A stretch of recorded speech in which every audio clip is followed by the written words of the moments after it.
Okay, I guess I'm doing this. Let's see if this works. Oh, I forgot to even set what latency. Edit. I should enable slow mode. Okay, so 30 seconds, save. Okay. Am I doing this right?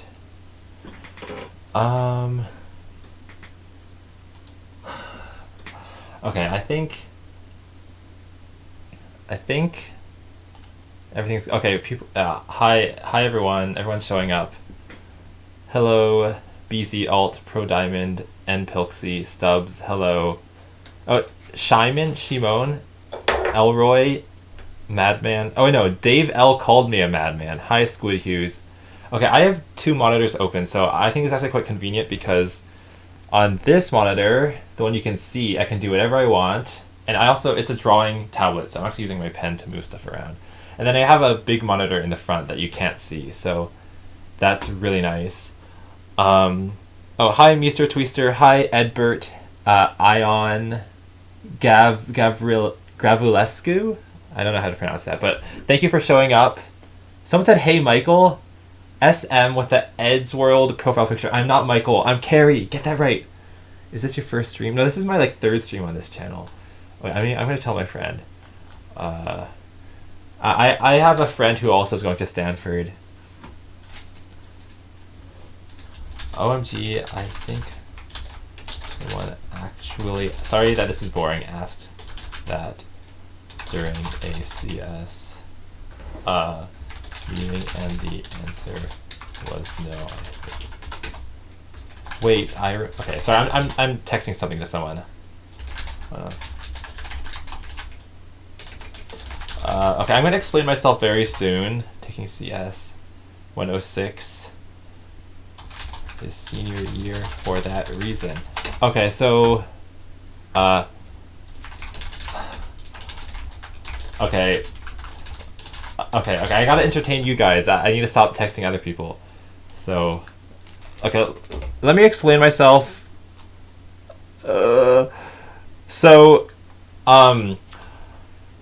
I technically started my master's program over a year ago, but what is this? Okay. But I've been taking every quarter off since then. Can I drag this over? Which means that I haven't actually taken any classes to go towards my master's. Okay, there we go. We have a little notepad thing going on, so why is it? Okay, that's just going to be the way it works. So this is my first class, first quarter, spring 2021 will be the first quarter to take classes that go towards my master's, but it has to be within computer science.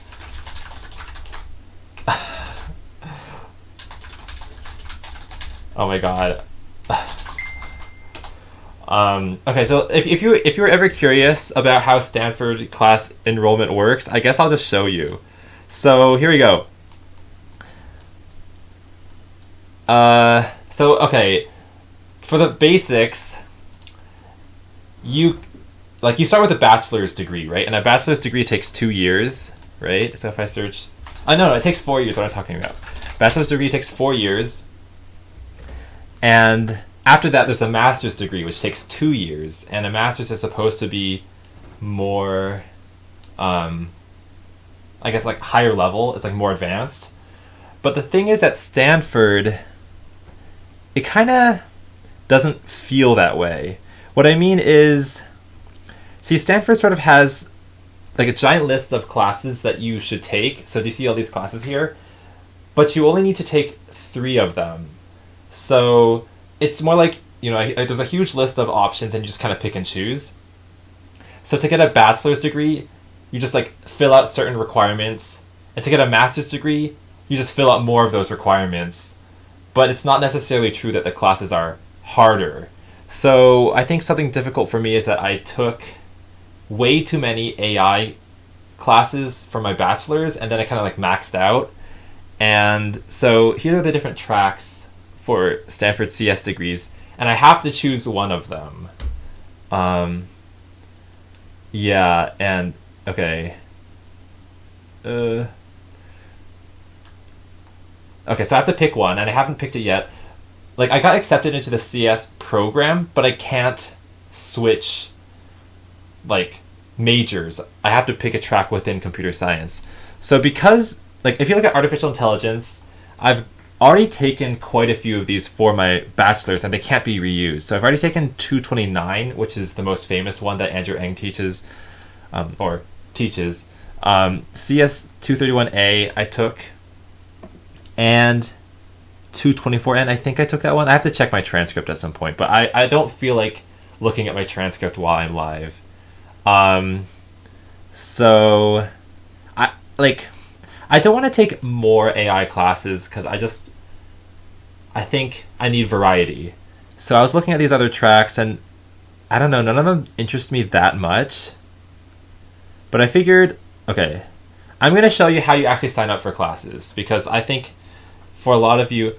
Oh! Hi, Andrew. Oh my god, Andrew commented. Oh, I did not take... Okay.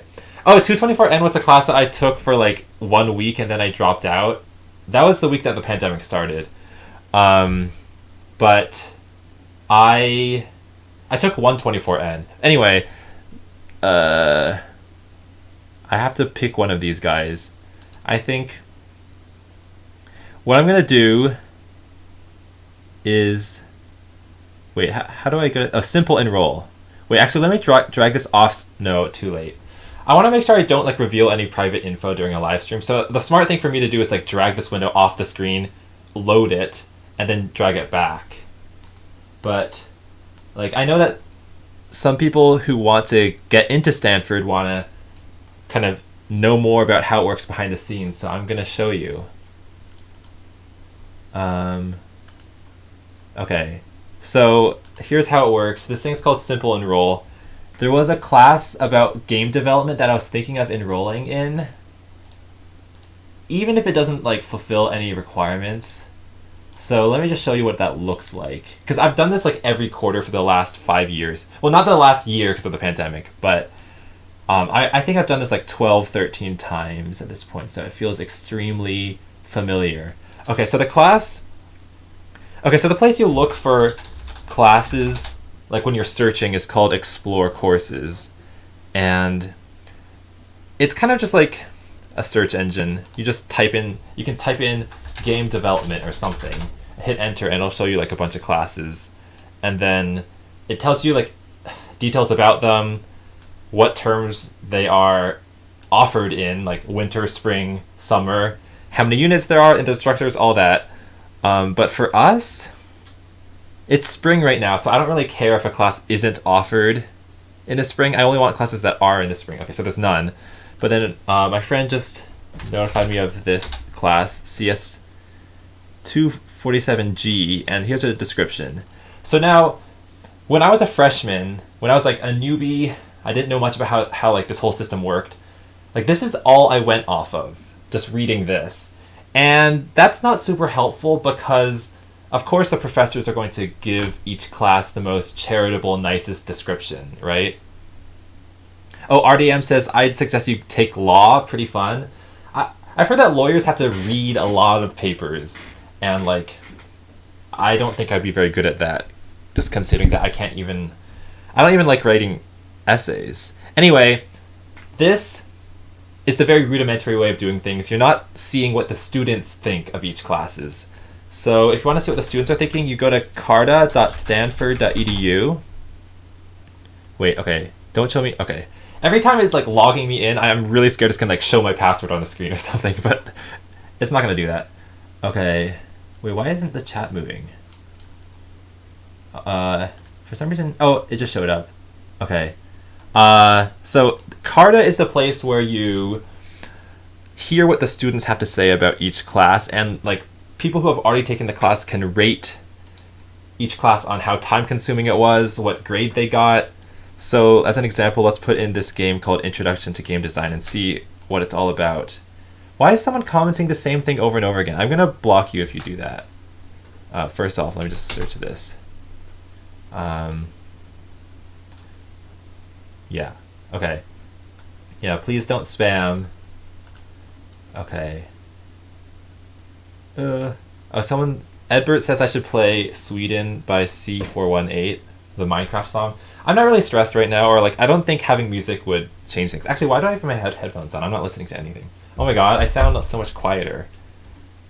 Okay. No, you guys don't know my password. Stop trying to spook me out. Anyway, you just click on this. And... So... Oh, this... Okay. Most classes have more information than this, but here's an at-a-glance thing. A project-based course that builds on the introduction... Studio-based format with intensive coaching and iteration to prepare students for tackling real-world design problems. The course takes place entirely in studios. How's that going to work if it's online? I'm right here, by the way. Please plan on attending every studio in this class. Oh, that means no absences. Uh-oh, I have to be diligent again. Prerequisites 147. I don't even have that, so right off the bat, that means I can't take it, sadly. But you can see reviews. A worthwhile course if you're into game design. And like they even talk about the professors. Like Christina is an approachable, friendly teacher who understands where her students are coming from. Be ready to discuss a lot and cooperate a lot. Don't worry if you don't have much game experience. Well, I can't take it because of the prerequisite. Yeah. Anyway, what I wanted to show you is more like what a popular class looks like on Carta. So if you click on it, because hundreds of people take this class every quarter, you can see like every professor has had ratings. When I took 107, it was with Chris Gregg, so I don't know if he's listed here. Anyway, you can see what year people usually take this class. I took it as a junior, so that's later than most people took it. Whatever. You can also see so the intensity is like one of the most important things that I looked at when I was considering classes, because you want to know if a class, is actually time-consuming or if it's only looks like it's time-consuming on paper. Because there are some classes where the teacher will say this is super intensive, you're going to learn a lot, but you only have to do like less than 5 hours of work each week. And then you can also see how many people dropped out halfway through. Oh my god. See, like these people... Oh, this is a compliment. Okay, never mind. Yeah, heavy class with heavy assignments. I have to agree. Some professors told us that CS 107 felt like putting a cactus up your butt. Or no, eating a cactus. It wasn't putting up your butt. I don't know why I made it more obscene than it really was, but basically this class is notorious. And I did it 2 years ago, so it's done. It's I don't have to worry about it. But anyway, I can't take CS 247G, so you might think, well, the prerequisite was CS 147, but that's 157. I'm willing to bet that class is not even offered in the spring. Yeah, it's only offered in the winter. So if I hadn't taken this quarter off, I would have had a chance to take it, but whatever. Yeah, I have slow mode on just because I think, like, there's no reason... Okay, I can change it so that you can slow mode maybe every 10 seconds or something. Yeah, actually, let's make it every 5 seconds, because, maybe you want to talk that much. Who knows?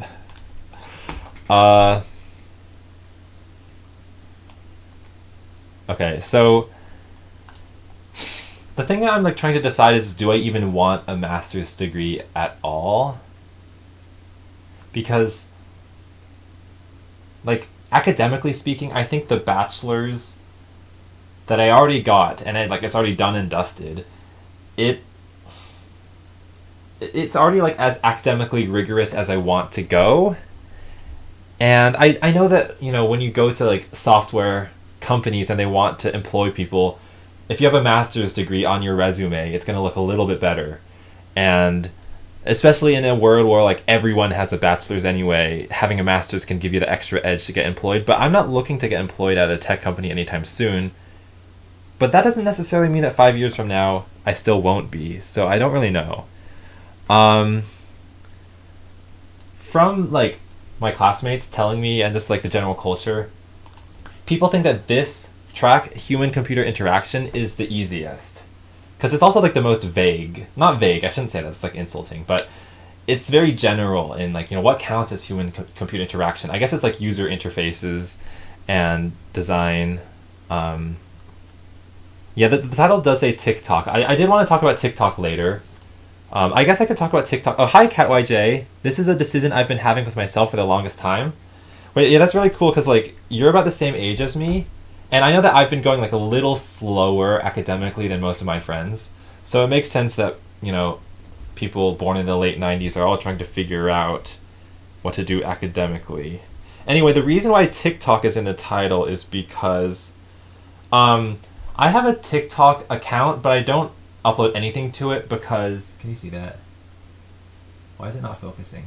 Like, I want to be a lurker. I think as soon as I upload anything, I'll feel like this pressure that I have to keep uploading, or, people will start commenting on it, and then I need to start, like, responding to comments and all that, and I think that that's, like, another headache I don't want to get into. But the reason why... Actually, I wanted to type this out here. So let me type and talk at the same time. Most people say, like, TikTok's kind of cringy. There's a lot of dancing, a lot of, like, stupid jokes, and like, kids acting very silly. But let me just type this out here. The reason why I think I should upload something to my TikTok account is because I have seen people reacting to my content on TikTok, and I think it would be really cool if I duetted myself reacting to their reaction of my content. Also, yes, people have straight up stolen my content and uploaded it to TikTok.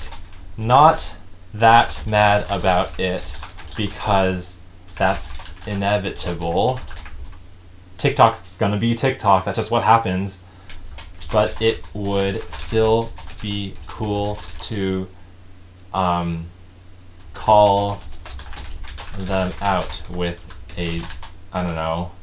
with my actual TikTok account. I don't know what I'm saying. So basically, the reason I think I want to just like upload a couple things there is, so people know like this is the real Carrie KH, and if I want to steal from him, he's gonna know. Yeah. So, oh my gosh, okay. I see someone Bandycuber with a skew profile picture said, "Is Carrie gonna do TikTok dances?" No, although I could learn, but that's not the reason I want to try. I think it'd be kind of funny though, but it would be too cringe. So let me try to create your TikTok profile picture. So you have red corners and a white center. So why am I trying so hard? I don't care. Tryhards rule the world. Okay, this is Bandycuber's profile picture. Okay, anyway, so we gotta decide which to do first. Okay, 110 viewers. Okay, please don't do TikTok dances, I won't. Okay, so in the comments, I'll be reading. Should I figure out what classes to take for my master's degree first? Or should I create my first ever TikTok TikTok video? Which do you think would be more fun? I guess I'll put that here. Zoom out. Poll. Should I pick classes for my Stanford CS Master's degree first, or film my first TikTok video? I feel like the answer is like, oh, everyone's saying master's classes. I thought it was going to be the TikTok, because the thing is like, I'm gonna pick master's classes eventually, so like don't worry about me being like lazy or not prioritizing correctly. Okay. Oh, CatYJ says human-computer interaction sounds really fun. I would take that. I think that is really cool to hear. What's more important than the whole track, though, is to know what these classes are. So CS 147... Wait, that's the one that I was talking about earlier. is actually like an exact requirement for this track, but it's only offered in the winter.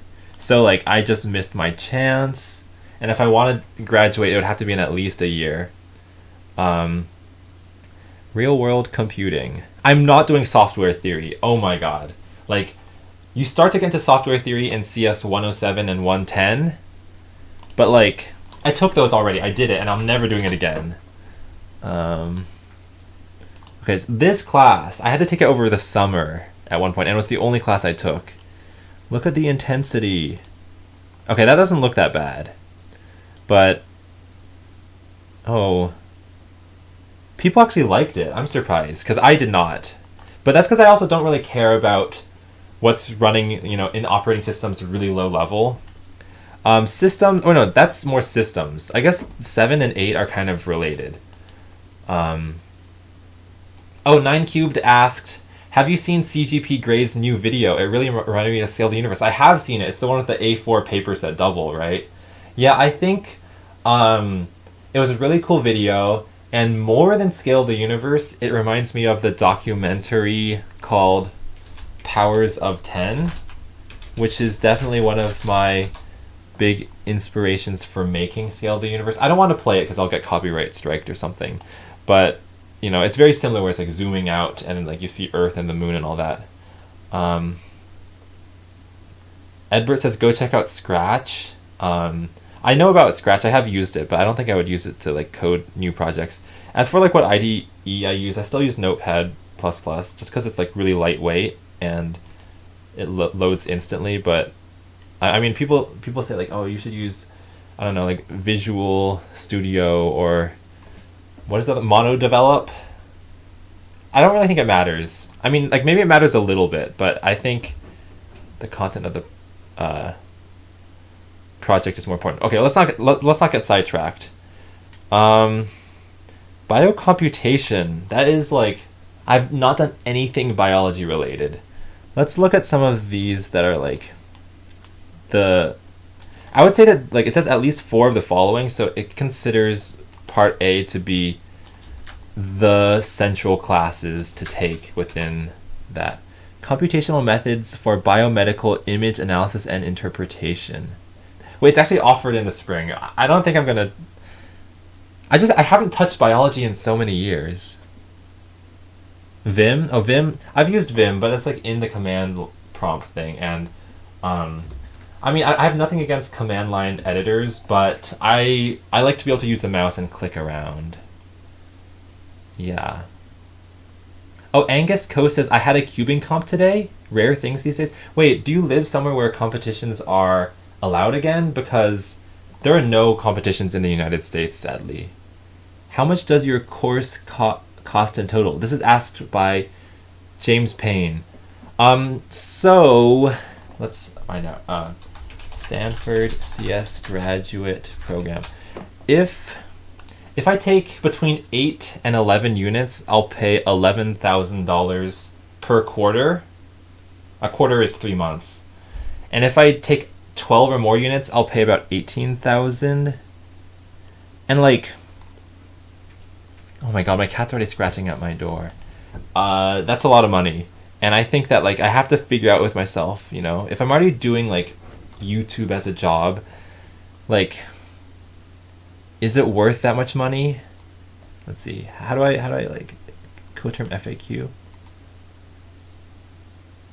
How does tuition work? Okay, here's the thing. Here is the official master's payment. I feel comfortable showing you this because this is all like publicly available information on Stanford's website. So I did this, like been there, done that. I was an undergraduate for 4 years. I think it was like technically 11 quarters. So the tuition is $18,000 for every 3 months. But there's like financial aid. Why is the webcam not focused? If I do graduate though, there would be no financial aid, or I would assume there wouldn't be any. So I think I would want to stay in this bucket because I don't want to pay an extra $6,000. But I don't even like doing coursework. Why would I pay $11,000 to just have more homework, because when the quarter starts, I'm not going to even enjoy like opening the homework assignment and thinking like, oh, I have like 12 hours to finish like this 6-hour problem set. You know what I mean?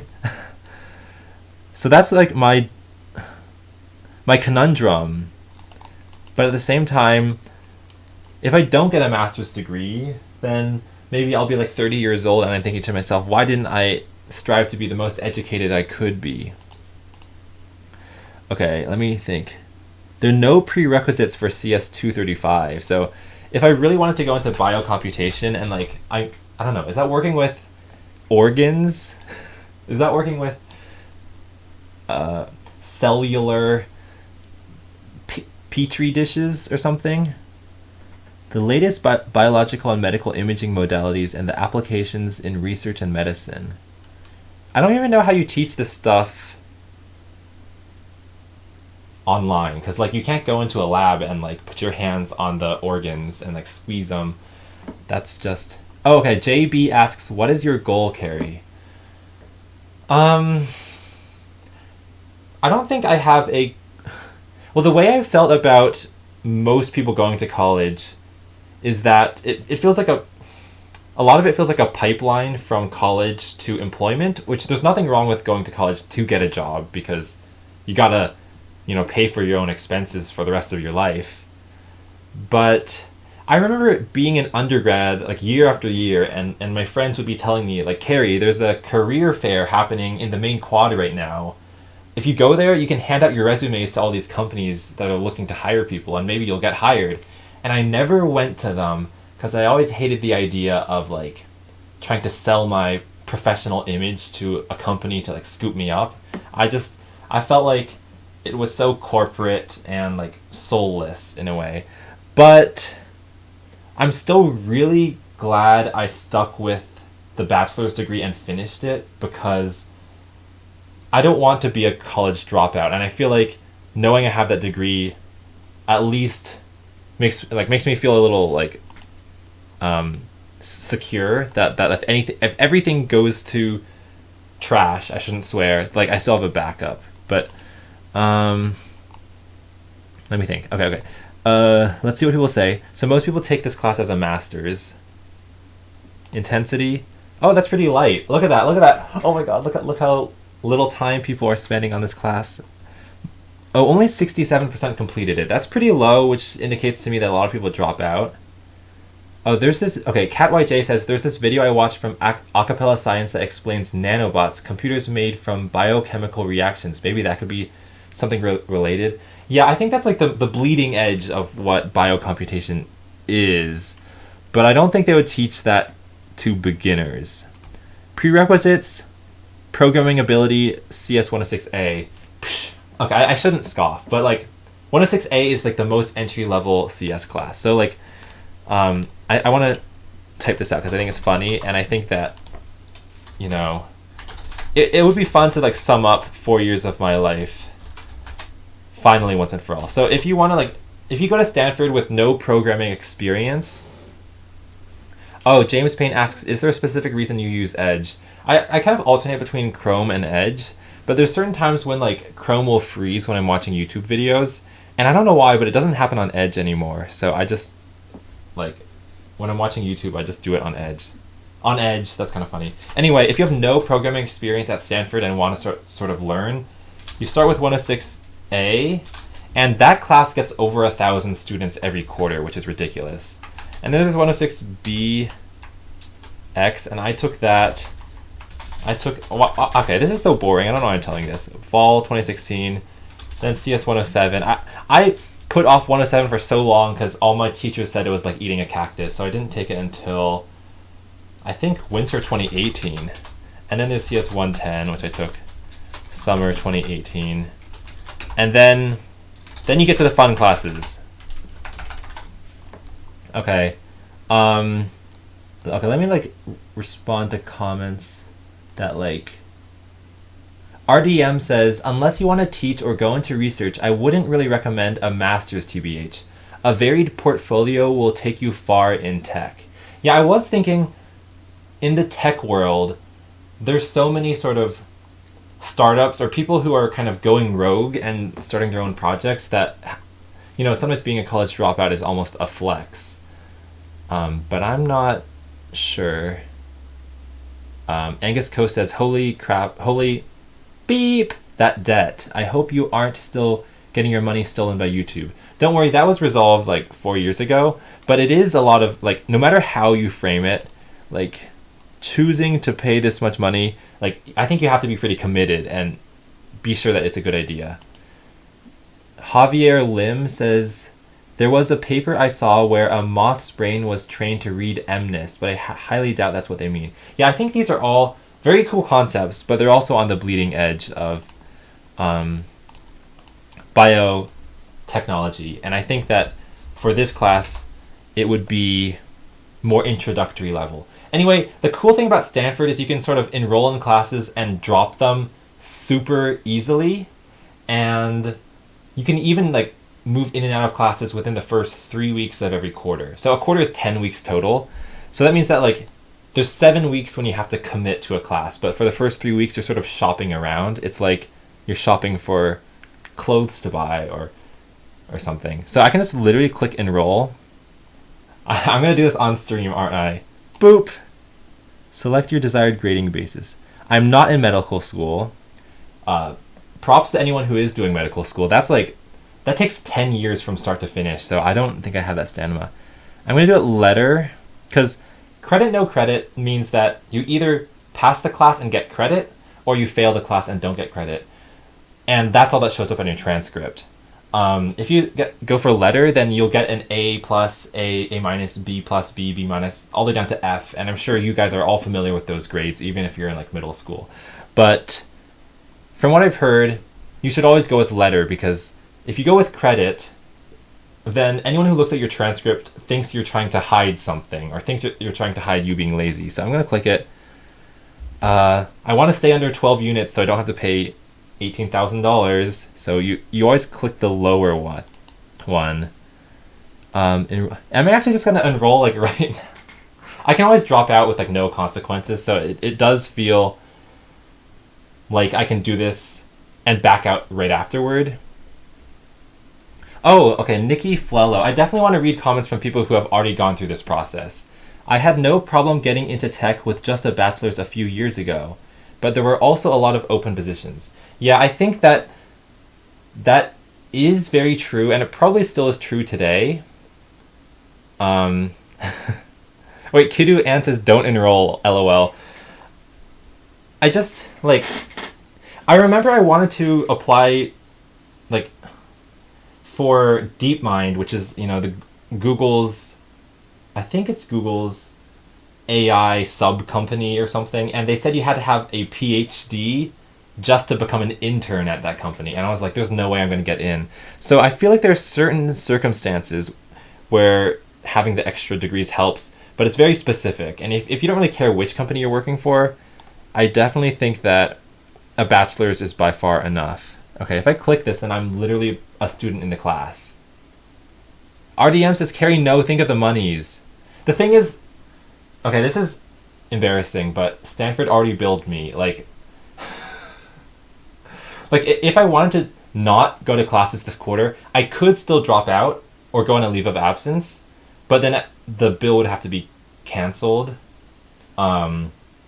which is like a hassle. I mean, you still end up not paying anything, but I think it's less work. Should I click? Oh, CatYJ, PhD, oof. Yeah, I'm not going to do that. I don't think I'll ever get a PhD. Logan M says, in New Zealand, it's excellence, merit, achieved, not achieved. Oh, I think that's interesting.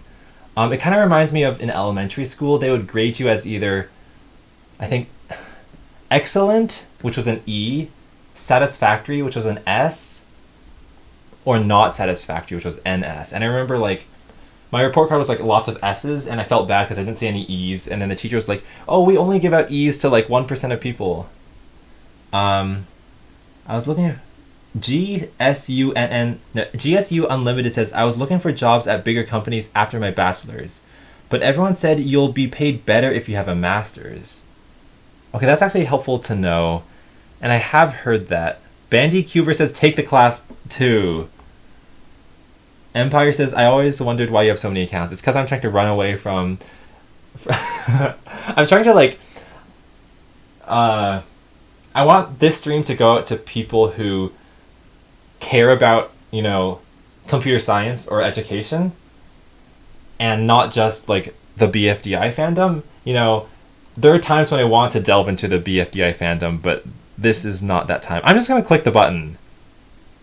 Your boy says, "Hey, stop skipping my comments. I got good info." Okay, I'll read them, but I'm gonna do it.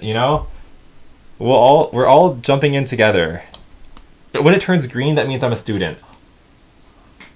Oh my god, it's in my schedule. Oh my god.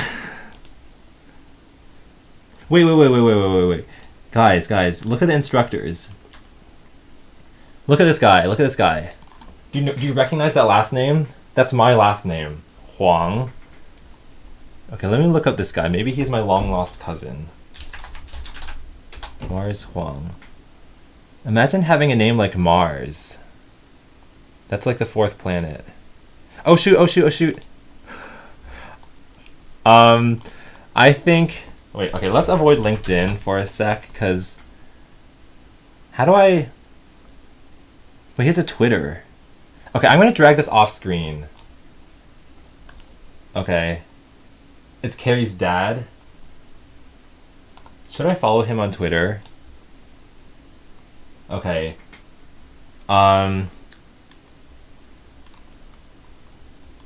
If I just, like, randomly follow people, is that weird? Boop! I don't know if this is... Okay, this is weird. I need to stop doing this. I need to, like, consider this more seriously, because if I enroll in this class, it's implying that I want to get a master's in biocomputation, and I feel like, based on what I've been talking about and what you've been talking about, it was just randomly chosen. Carrie stalking. Oh my god, yeah, okay, I think this is a little weird. I'm just sort of, like, researching who the people who I'm going to be, who are going to teach me, like, who they are. Okay, wait, not Huang, it was named Mars. Hey, I'm in your class. If you don't give me an A, I'll cancel you. There have been times...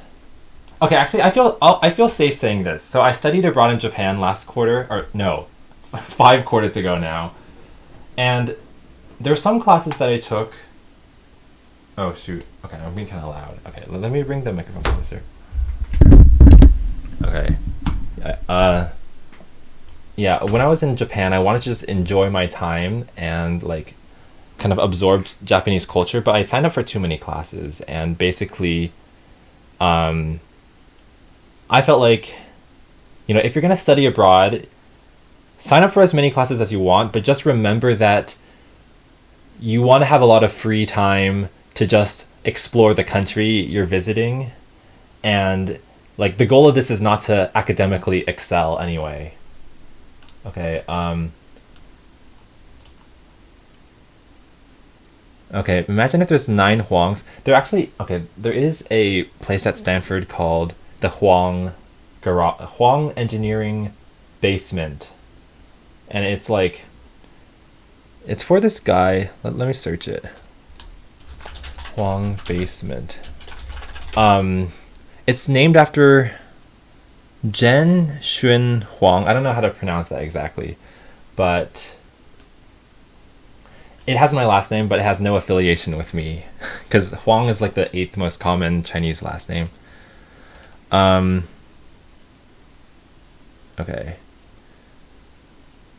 I guess, I don't know.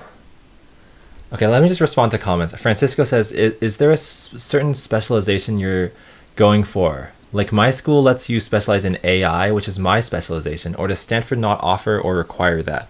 So I can pick one of these tracks, and AI is one of them. But the thing is, I already got a bachelor's degree in AI, and I sort of felt so burned out by taking all these AI classes that I didn't want to do it again. And, like, I'm not sure if it's because I'm not interested in the subject material, but it felt like a lot of AI classes were teaching the same things over and over. So, like, each class, I'd have to, like, re-implement back propagation again and again, and I just felt like, okay, professors, I get it. I know how to do backpropagation in a neural network.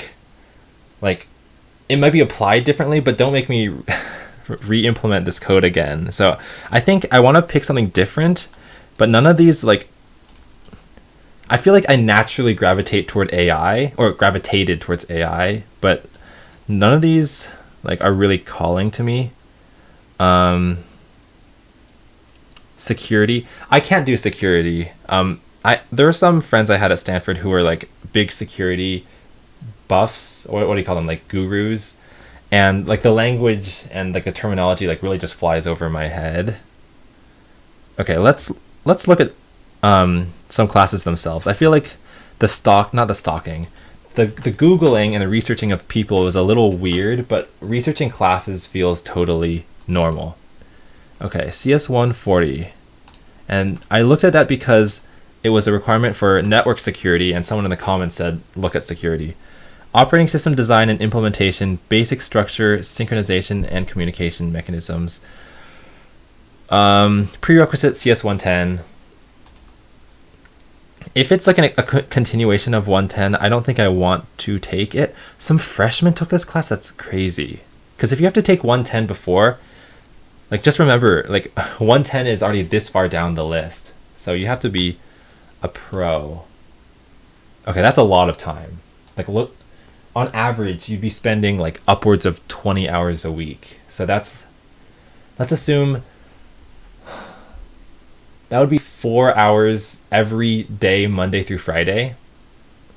Slimeball says, Carrie, you should take AI and coding and be good at it because the world is going to be all robot. I feel like I already like know enough about AI to like know the basics.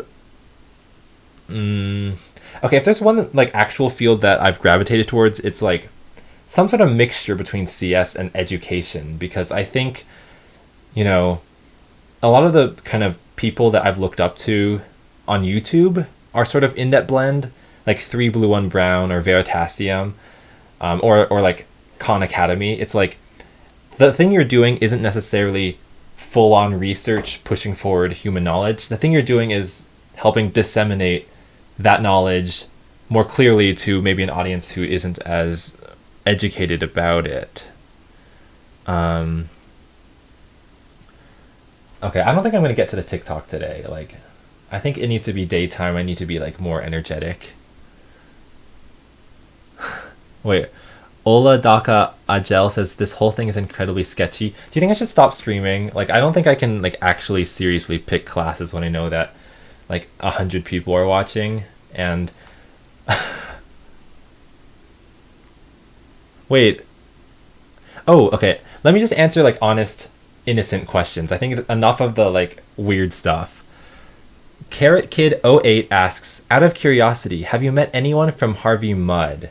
So I don't think I have, but in 2013, I went on a college tour around California, and Harvey Mudd was one of the colleges that we went to. We took a tour of it, and I actually like seriously considered. I remember walking through it. It was very small, and you can see every Harvey Mudd building from the like main plaza. But it's like next to like 5 other colleges, so it almost feels like you're in one small city next to all these other cities. Okay. Oh, Edward says it's not stalking, it's investigative journalism. Yeah, I still feel like it's fine. Like I can look up these people too. You know, when I saw a class was taught by Andrew Ng, I wanted to know more about him, and then I learned that he was like super famous, and you know, he used to work for Google and Baidu. Daniel Rubin, Stanford. Okay, yeah, I'll do this, you know, not now. Okay. Oh, this is a good question. So Logan M asks, Carrie, do you have an idea for a thesis or dissertation, or at least a topic? Or is masters there, or do masters not have classes, wait, they're not half classes, half study towards a thesis? So I think at Stanford, a master's degree is very similar to a bachelor's, where you just have to kind of check off all the requirements. And wait, actually, let me scroll down. Electives, additional requirement. Okay, so I should pay attention to this. So this is also what you need. You need to keep your GPA up. That's never been a problem for me because I don't think many Stanford students will get below B's just because the teachers are pretty nice and all that. I know that like at UC Berkeley, it's harder to get good grades because they have a lot more students competing over the same classes. Is that it? Letter grade requirement. Yeah, there's nothing about a thesis or anything. Like that literally, the word thesis is not under the guide to the MSCS program sheet. What about dissertation? No, that's not there either. So I guess not. I didn't think there was, because a lot of my friends got a master's and a bachelor's in 4 years by essentially just taking more classes each quarter than they had to. So I figured if they didn't have to do a thesis, then I probably won't have to either. RDM asks, do you want to consider teaching? You seem to have the drive to educate others with your videos, so you might like it. Yeah, I mean, I definitely want to, but I don't think there's like a clear path in the master's program. Like none of these tracks that I was looking through involve teaching at all. And I think if I wanted to go down that route, I'd have to like start from square one, apply from the very beginning to like a school of education. And I wouldn't, like, I already have a door into the Stanford master's program, but I don't have a door in to this. Oh yeah, Logan says, really no master's program with no thesis or dissertation at all? That's crazy. I really think it has to do with, Stanford, lots of people coming out of there and then being hired at companies. And it's like, maybe people care more about the software you code at Facebook, Google, Amazon, Netflix, and all that, and less about the actual academic research. Ches Cake says, it's really cool to have teachers watching. Ches Cake says, us teachers have a reputation for being underpaid. And I think that is true and also unfair. And I think, I guess if I were to go down that route, I'd have to keep that in mind. Or maybe like we could try to change it with policy. But I could not be a politician. Oh my God. You'd have people like, no matter what you do, you're going to be attacked from both sides. Julian Quevedo asks, be a TA for CS 107. I actually consider being a TA because at Stanford, if you become a TA, you get your tuition covered. Like they'll just pay for everything. Oh, actually, I should point out that like you don't have to pay any of this if you become a teacher's aide, because like you'll be spending a good amount of hours each week grading students like tests and like hosting office hours for the students as well. So it's like, you're doing a job and the payment for the job is your tuition. And I think people have like calculated numbers and it's like more than worth it. It's like way more than minimum wage.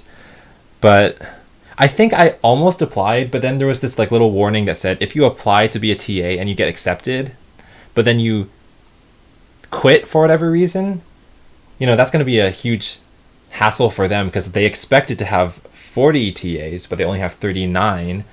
So like that would actually like be a bad mark on you because like you didn't show up when you said you would. So I think like the fear of wanting to pull out but knowing that that wasn't really an option was what dissuaded me from being a TA. Zara says, you should consider taking the BOFA. There's tons of grants for it. Wait, is that like Ligma? I know what happens when you search BOFA, so I'm not going to do it. A Spaghetti Noodle Yum says, it's 3 a.m. over there. What time is it for you? It's 1 a.m. right now. Julian, are you at Stanford? Yo, you said, that's such a good idea, and you get to be my TA and give me all A's. Thank you, ILY. Wait, okay, let me think about this. So if you take 107, what would it be next quarter? I can't be a TA for next quarter because that's too soon. Carrot Kid 08 says, taking an AI class right now. Lisp is cringe. Wait, people still code in Lisp? Load Lisp programming language.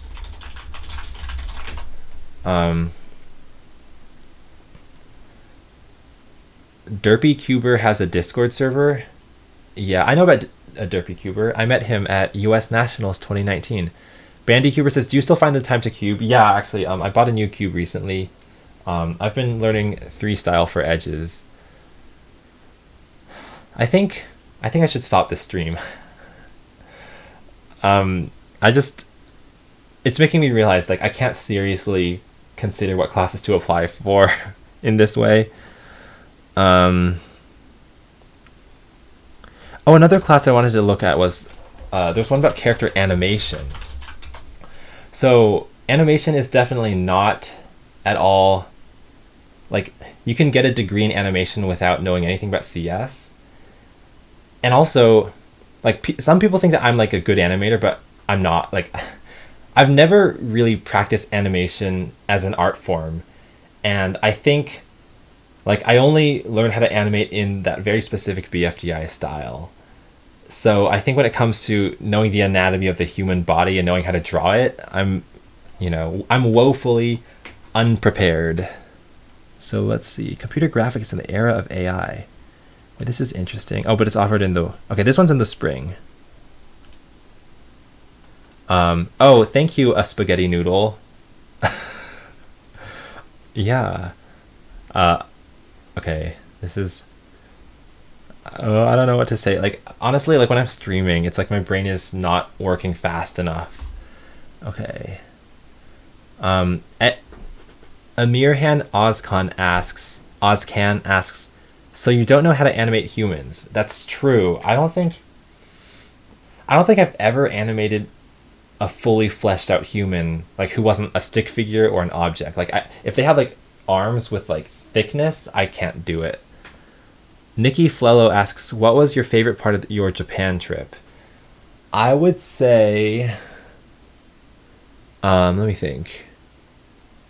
I really liked going to onsens because I think, like, the sensation of, like, going into hot water is really nice, and, like, the scenery that they, like, in onsens is very calming as well. And it's also, like, something that you can't do in the United States. Ninka Dollop asks, hasn't spring semester started already? Well, Stanford is on the quarter system. Wait, let's look up the Stanford academic calendar. I don't think the quarter actually starts until 2 days from now. Okay, here we go. So yeah, it's 2021. So classes start... It's right here. March 29th is the first day. That's tomorrow. I knew that was tomorrow, but, like, it just, knowing that, it's like I'm really cutting it to the last minute. So, if I'm gonna do this, then essentially in 36 hours I'd be attending this lecture. I guess online, of course, because the pandemic is still happening. But this is, like, literally 11:30 a.m. tomorrow. Okay, let me think. Squid Hughes says, it's good to keep this stuff in mind even if I won't be using this 2 years from now. Yeah, I definitely think that when I was in high school, I think a lot of helpful life tips to know about college I heard, but I just kind of, it went in one ear and out the other. Kind of because I thought, like, I never was really that enthused about college as a concept anyway. I sort of just went with the path of least resistance. Carrot Kid... Oh, okay. I've answered a lot of Carrot Kid's questions, but did you ever get to watch an Ekiden? Especially since you went to a Japanese university briefly. What is an Ekiden? I hope this isn't, like, the BOFA thing, which I did not fall for, but let me just drag this to another window just to make sure. Okay, so this is real. When I was in Japan... Okay, so I did not see an Ekiden, which are these, like, running things. I did go to this thing. It was a No theater, like NOH. And, like, because they have a partnership with Stanford, they, like, brought all of us students there, and they let us, like, try on the actual costumes and try to play their instruments, and that was really cool. And I don't think I would have had that experience if it weren't for Stanford. So that's another one of my favorites. Oh, 9 Cubed says college admissions are a total nightmare for high school seniors this year. Yeah, I can imagine. Yeah, I really sympathize for you because you probably can't, you know, I don't know. Well, no, applications have always been online, so that part isn't really the same. But, you know, I went to a bunch of college writing workshops before I applied, and like, you know, you would physically go to a classroom and they'd like teach you how to write essays, your application essays, to be more convincing. And I think it helped, but also if it was virtual, I probably wouldn't care as much. What uni were you in Japan? I was in Doshisha University. Sometimes they just pronounce it Dosha, but Doshisha University. They have a lot of campuses, I think, across the country, but I was in Kyoto. And I know their logo looks like a Triforce, but all the triangles are upside down, and I thought that was kind of cool. Oh yeah, this is a picture of like the exact place. Like I walked. Is this the building? I don't think this is the building. I walked right by this building a lot. Just, you know, only for 2.5 months. So I don't know this campus as well as the people who spent 4 years there. A lot of people who went there were studying, I think, law. I remember hearing that a lot. Okay. Let's see. Okay, let me answer a question from someone who I haven't answered yet. Danny Boy says, well, what's your favorite state in the United States of America? I don't want to cause any division, but I mean, I live in California, so I feel like I gotta pick that. 9 Cube says, I got waitlisted at Carnegie Mellon. Oh my gosh, being waitlisted is really nerve-wracking because you feel like you're not off the hook yet, so I really sympathize. When I applied to Stanford, I got deferred. I applied early, like in November, and then I got deferred. So for like 3-4 months, I was in this sort of gray area where I didn't know if I was going to get accepted or not. And of course, I did get accepted, but not knowing was not fun. But also, people told me that if you get deferred at Stanford, you're probably in the top 10%. But some schools will defer everyone. So, or like 90% of people, so you don't really know. James Payne asks, have you been to Australia before? I have not. But I want to go, and I actually had plans to visit it in 2019. Michael went there, but it was like so close to my the date I was supposed to leave for Japan that it was just, you know, too much. Some dude says online teaching is so low energy. I'm watching this with my design and analysis of algorithms course in the background. Yeah, that's what I am worried about. Like, one thing I'm worried about with these classes that I could sign up for is that I will enroll and they will like provide that Zoom link for me to go to attend, and like the students won't really be like contributing to the discussion because it's so like virtual and separated, and I don't know if I want to pay 11,000 for that. Oh, SATs and ACTs are optional because of COVID. Oh yeah, because to take the SAT you have to be there in person, right? Like I know that the AP tests, they put them online, but I don't know about the SATs. Slimeball says, Carrie, go to Indonesia. Someday, I think, you know, when the pandemic's over, it's definitely a reminder that like you only live once and traveling is awesome and I want to see more of the world. Okay. Bandy Cuber asks, are you going to Worlds 2021 in Amsterdam? I've not been to any Worlds championships, but I think I want to go to this one because, you know, I'm at an age where I can travel on my own, so there's no reason why like I need to get anyone's permission for it. And I think I care about cubing enough to like justify it, but like I don't need a justification. I think it's just a good excuse to go travel the world anyway to see it. So actually I didn't know it was in Amsterdam, but now that I know, yeah, I think I'll consider it. I've heard it's in December, so we have about 9 months to go. But that also means we have 9 months to try to get the coronavirus levels to a point where we can host a competition with that many people. Okay, ooh. Wait, okay, should I end the stream or should I like... Okay, I'm trying to decide. I think this class stuff, I already like showed you enough about it. And I don't really think I can show you much more without like seriously like signing up for way too many classes that I'm not actually that passionate about.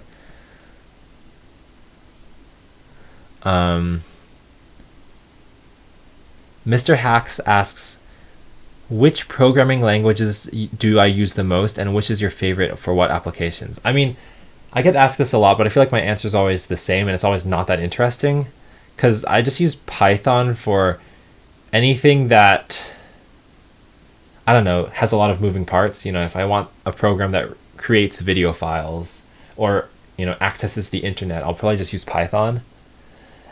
But then I also use processing for anything graphical, and people say like, oh, processing is weird. But like, it lets me get the kind of graphical videos done, and I don't see anyone else creating graphical videos in quite the way that I do. So I think it works for me, and I don't really use much else. I use JavaScript occasionally for, I don't know, like little tools that run in the web, like htwins.net/palindrome. This one, this was JavaScript. I just did it in Canvas because it's super lightweight. Like it loads instantly. That's the thing I never liked about coding games in Unity or something. It always takes like 2 seconds or like 5 seconds for a game to load. Like this thing, the loading time is like 0.1 seconds. Obviously it depends on your internet speed. What's another example? I can't remember anymore. Salted deltas. Except the LT has to be in a bubble. It's been like, I haven't touched this game for like 8 months. Yay, I did it, it's valid. Oh yeah, I have used PHP only a couple times. I did it for Elemental 3, and I know people don't really like PHP, but yeah. I don't think I would again, though. Yeah. Let's see. Someone says I have bad news. I guess you can just type it in the comments. Like, don't ask for permission. Let me think. Oh, Bandycuber says it's December 28th to 31st, which is a really bad date. It is, like, so close to 2022 that it's kind of funny. But I can understand, like, their motivation for making it that late because that gives them as much time as possible to fix the pandemic. And this, by the way, for people who aren't aware, this is the Speed Cubing World Championships for Rubik's Cubes and all that. What is GitHub? Okay, Galactic Gamer asks, what is GitHub?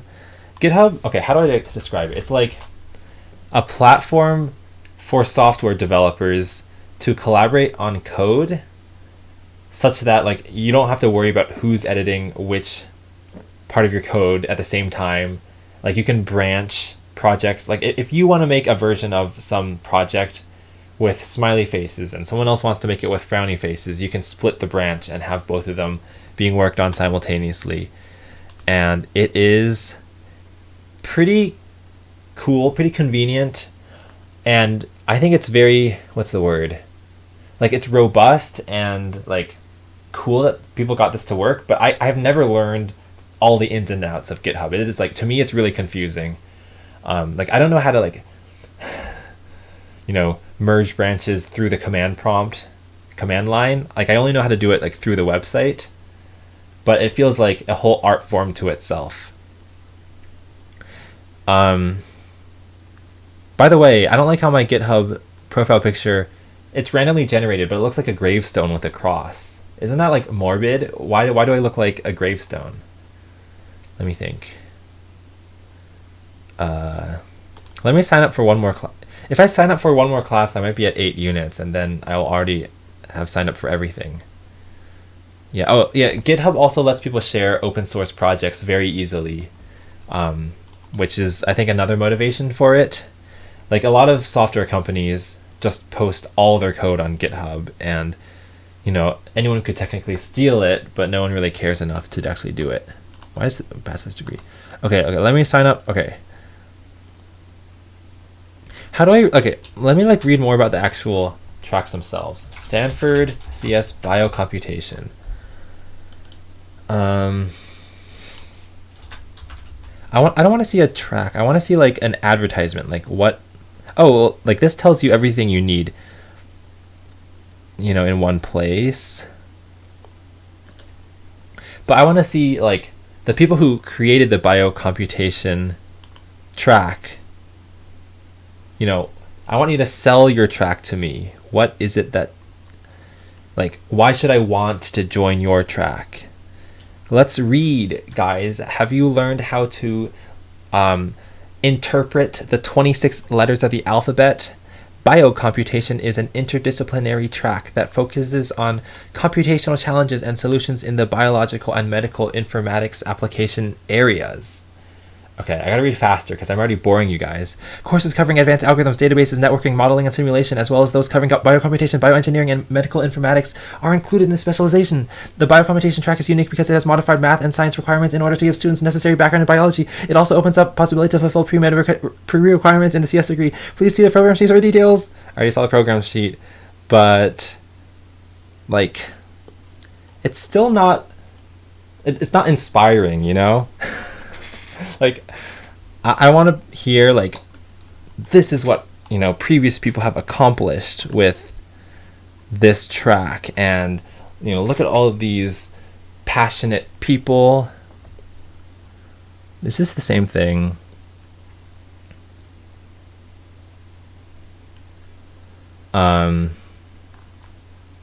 Empire says top 10 rappers Eminem was afraid to diss. Can you imagine making a rap song about biocomputation? That would be really out there. That would definitely be something that no one else has done. Mr. Griff says, just start your own course. You became teacher. I think if I had the funds and resources, I would totally start my own school. I don't know what it would teach, though. How to make your own object show. No, I don't think there'd be enough students. Okay, then CatYJ and I were both saying that this is kind of cool. Actually, let me just read all of these. Okay, so one of my friends went into graphics, and I don't think I could do that because it's also low level. Sonic the animator says, "Carrie, tell me to go to bed, please." Okay, Sonic the animator, you'd better go to bed, and if I see you comment anything on my stream 5 minutes from now or later, then you will be punished for bad behavior. Seiji Solomon says, well, with all your evolution simulator biocomputation can be somewhat useful. I agree. I think that the evolution simulator is not close enough to biology to be the same thing, because it's like a kind of virtual hypothetical world. Like, I think to get into biocomputation, like, you probably want to know exactly how this world's biology works. Like, you want to know, cell membranes and mitochondria, powerhouse of the cell. Like, that is crucial. Carrot Kid says, Huang University, where do I apply? Oh my god. I feel like if I started my own university, I would feel like such a, what's the word, like a schmuck or like a con artist, because every time like an individual person in the modern era starts their own university and it's online and they try to sell their courses to people, I'm always like, you're just trying to make money, aren't you? Like, it's just so hard to become like a reputable college without feeling like you're ripping people off of their money. Danny Boy says, from California to where I live, it's 8,300 kilometers. I don't know how much that is in miles because I don't live in America. Wait, that's about 5,000 miles? How far away is that? 5,000 miles from... That's like not enough to cross the Pacific Ocean, I think. Okay, I don't think this will help, so I'm just not gonna worry about it. I made this right after I graduated high school. Like this is literally the date I graduated high school. It's pretty cool. Not really. It's about like the same month. Tommy out in it. So that's like Tommy in it, but out in it says, Carrie, can you tell me to sleep? Maybe that will help. Why does everyone want me to tell them to go to sleep? Okay, go to sleep, Tommy out in it, or else I will, I don't know, make you really inside out. I don't know what that means. Well, Carrie, you're really good at programming visual stuff, and biocomputation has programs that visually simulate protein folding. Do you remember? Okay, by the way, this was asked or said by RDM, but do you remember the game Fold It? Like, I remember like 5 years ago, these chemists made this game called Fold It, and they released it to the public. And the idea was they're trying to find the ways in which a protein will fold itself, but they wanted as many players to play it, so like as many people could experiment with different foldings as possible. And I don't remember if like they actually like did the player base of this game actually discover like the ways that proteins fold. Like I don't know if it was a success or not.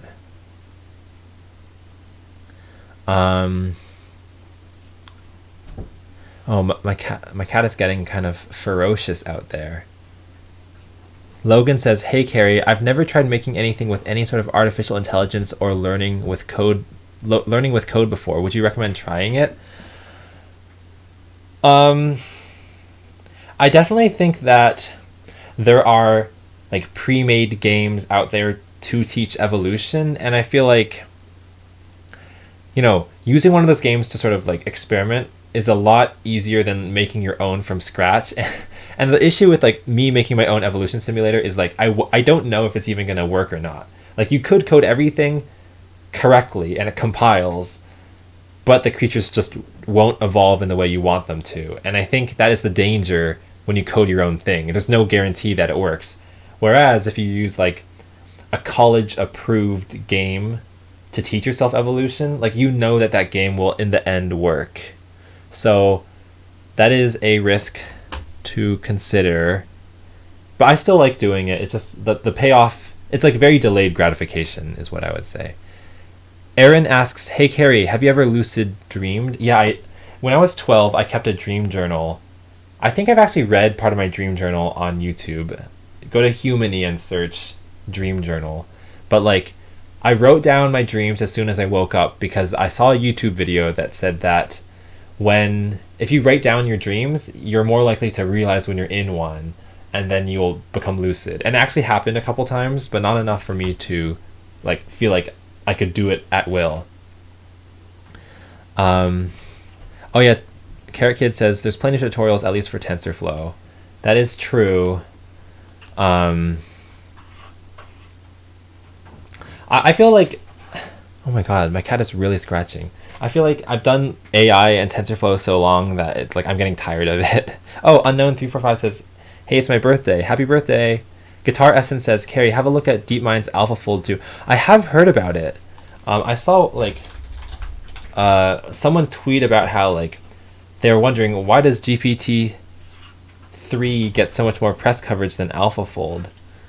Can you hear the cat scratching, or is that just me?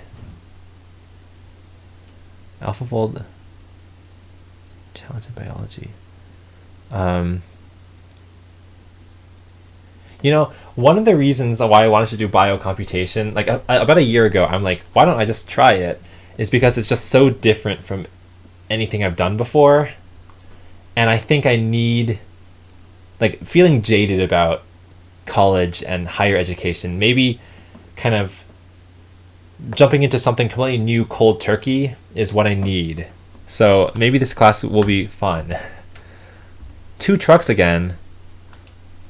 Are we talking about 2 trucks having fun? 2 trucks having fun. 2 trucks having fun. They're having so much fun. And now the song is done. Okay. What breed is my cat? They are both tabby tortoise shells. I keep forgetting what they are. There's a track for unspecialized. The unspecialized track includes classes across CS department and gives students the opportunity to study in many areas. I feel like, you know, on one hand, that sounds appealing because like you don't have to pigeonhole yourself into one track. But on the other hand, I think if I got a master's degree in CS unspecialized, that would seem like less impressive than if I got a master's degree in biocomputation or something. Sandro asks, have you ever planted a tree? I don't think so, but I was in a foods class in 8th grade.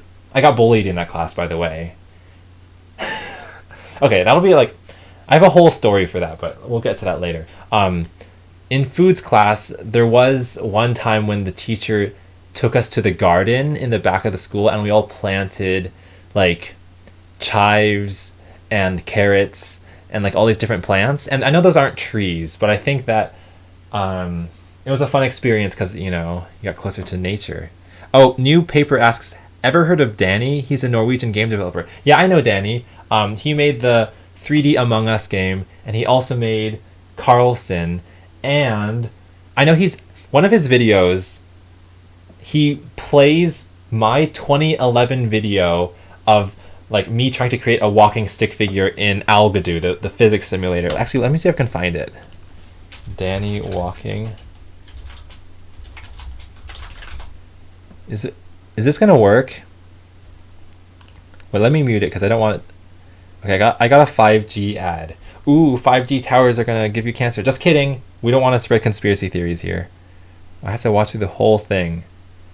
Okay. Oh, Rainbow Mary 28 says, Carrie, talk to me. Well, hello, Rainbow 28. Okay, there's Danny. I just want to. I'm gonna look at it. Okay. There's Code Bullet, but then wait. Where I'm right here. Do you see it like in the little preview? Look. This is my video. This is 2011. Yeah. Oh my God. I'm famous. I'm in a Danny video. That is like, that's how you know you've peaked. But what I want to show you is like KKH walking stick figure. This is like one of my first videos I ever uploaded to this channel. 2011. Oh my God. Wait, DemiPixel's here. Hi, DemiPixel.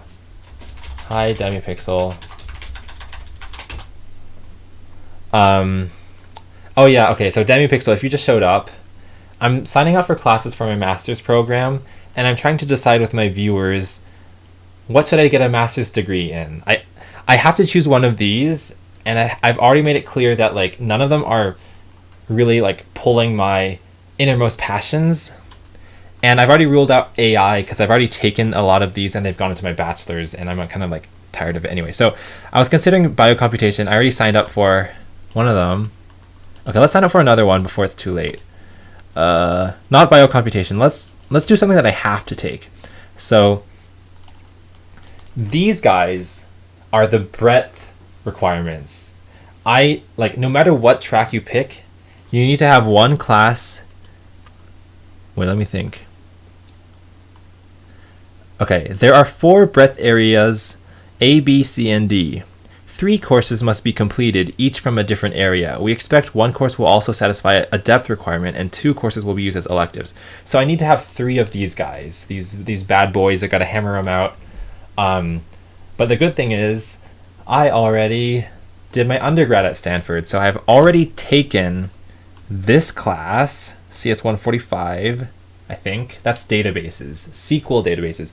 But I even talked about, wait, wrong way. I even talked about taking this class in a KRKH video. Wait, I'm just like linking back to so many videos. KRKH, Elemental 3, this video. Oh my God, don't smile at me like that, you person. That was very creepy. I feel like my soul was stared into and lasers were fired at my innermost innards, and I felt a fire eating away at my soul. Okay, anyway, where at some point I say here it is. Wait, where is it? At some point I say like I took this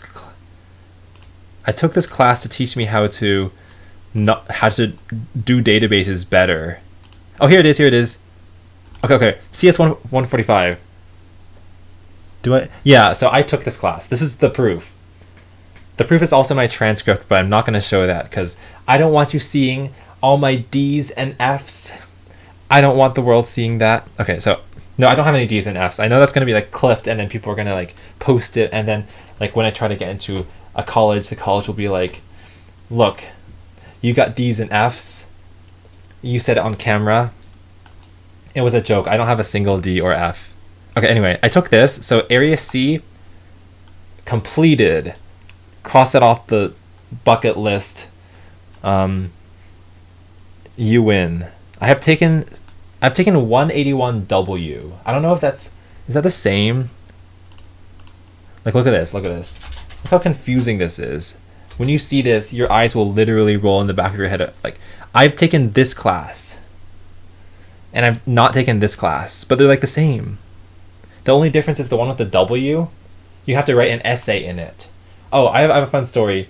Like, you had to write a 10-page essay on the ethics of computer science, and I hadn't written an essay for a class in like years because, you know, I study computer science, but I wrote it like through an all-nighter because that's just what I do. And then like you had to go visit like an English professor in some office to like correct your rough draft, and she actually said like, your writing's really good.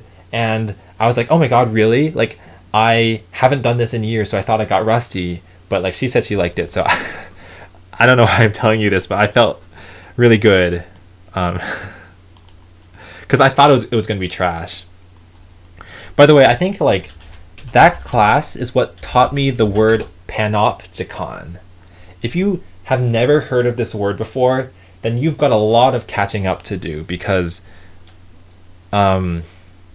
this is our world today. So the Panopticon is where like everyone, like I think everyone's in a jail cell, but like the people in the middle can see everything you do all the time. But like the inmates can't see into the central people, and they can't see most of each other either. Oh, prisoners never know. Okay, yeah, prisoners never know when they're being watched. So the idea is like when you use apps on your phone, people like, you know, companies are tracking you, but you don't know if you're being watched or not, and that's like an ethical problem. Anyway, so okay, back to this. C's done. I believe D's done if that W does not matter. Have we taken any others of these? 166.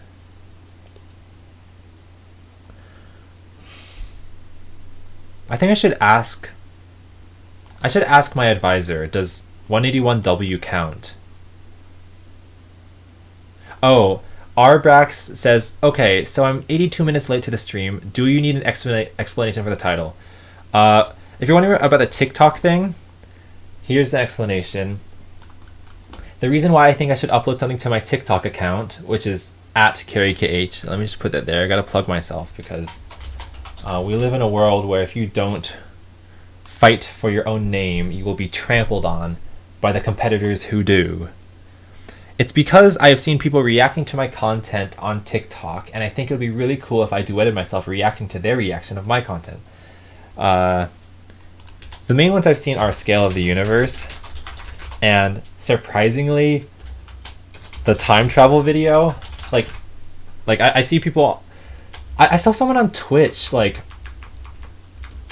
someone on Twitch watched my time travel video and like did the J and L pressing, and then they got rickrolled, and then like they got mad, like for the camera, of course, like, you know, to entertain them. But like I was nervous because I didn't know if they would get it right, because if they didn't get it right, then like they wouldn't get the whole joke of the video. But they got it, so I was relieved, but they were also mad. So I was like, oh, I didn't mean to hurt your feelings.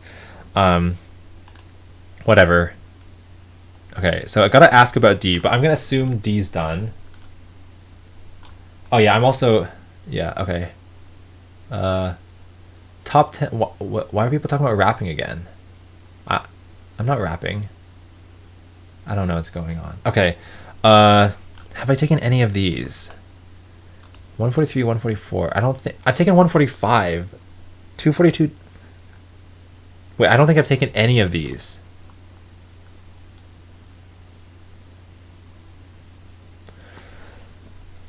And I haven't taken any of these, but the thing is, if if I've fulfilled C and D, I only need to fulfill one of these. So I could literally just go into CS. Maybe I'll just like see which ones are available and just sign up. Introduction to the... Have I seriously not taken this? It's in the autumn. Rest in peace. 10 out of 10 would recommend. Introduction. How have I... Like, I feel like I've taken all the basics at Stanford. Like, I'm just like surprised that there's a class that says intro to something and I haven't taken it, because I've spent like so many years on that campus. Okay, we're gonna go through them until we find one that is offered in the spring. Autumn. Oh, Michael Genezareth. I took a class with him. He taught a class on how to make an AI that can play any game. Like, you program the AI once and then just give it a game description and it'll beat it all the time. And I actually have some footage of it on my phone, but the thing is, I didn't make any videos about it because I was failing the class. Wait, someone is called Carrie TBH in the chat. That's not me. Oh my god. I am not... Wait, no. OMG, Carrie TBH is not me. Wait, Jason Jiao says 168 is offered in the spring. Wait, Jason, are you also at Stanford? Because, like, I'm always surprised when I hear that, just because I keep assuming that all my viewers are under the age of 15. And I think that's, like, not a correct not a correct assumption. Anyway, CS 168. Okay, which one does that fulfill? 168, okay. Oh, you could just be going to the Carta website at the same time as me. Wait, I think I have taken this. Let me think. The modern algorithm. Yeah, it's taught by Gregory Valiant. I took his class. Or was it CS 166? Hold up. I either took 166 or 168. Okay, I might need to pull up my transcript. But I don't want to do that on camera. This is so lame. Logan M says, I'm not under 15. Yeah, I figured you weren't under 15 because you were talking... Were you the one who was talking about, like, employment or, like, getting a degree? And I think you said you had a bachelor's and that, like, that was enough.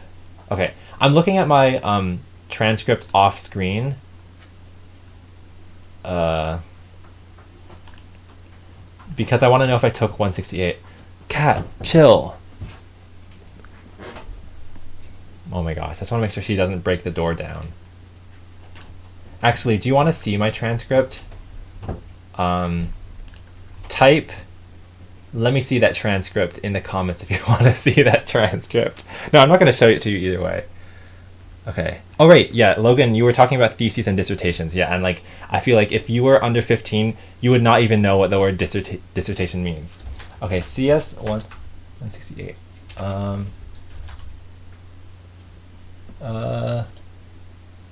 The number one. Wait, I took. Sorry, just give me a second. I'm looking through my transcript. The formatting is not the best. Like, the text is really small. Should I show it? Like, should I flex my grade? No, I shouldn't. 194. Like, I think that I need to show personal restraint. Like, if I just willy-nilly show things on screen, then that's like a really bad look. And I really care about privacy, especially of other people. And, you know, if a professor gives me a grade, but they know that I will complain about the low grade online, then they're not going to give me, like, that would be a compromise of interest. So I don't think I should show you these. What was that? Okay. I have to think. Oh, it's even earlier. What quarter was it? I took some CS class. It was 160. Why is it so hard for me to find things? Okay. 2016. What year was it? 108, 109. CS 109, I think. I remember that. Oh, 229, then I dropped out. I dropped out of a couple classes, but that isn't a problem like at Stanford if you do it in the first 3 weeks. Math 180. CS 221. Did I? Oh. Oh, okay. I took 2017 spring off, so that's why there's a gap there. Wait, okay.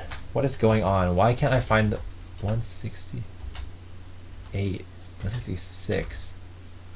I took some. Oh, I took 161. That's the class I took. I took 161, which means I've not taken any of the ones that are on this thing, because 161 is nowhere to be found. The 161 is essentially for babies. Oh, it's also a requirement that I need to take it at some point anyway. But if you are a computer science expert, then you might know about dynamic programming and memoization, which is a concept of, like, let's say you're filling out an array and you find yourself needing to calculate the same value over and over again. Memoization is just sort of like intelligently calculating something once, storing it, and then every time you want to know that value again, just retrieve that stored value. That's 161.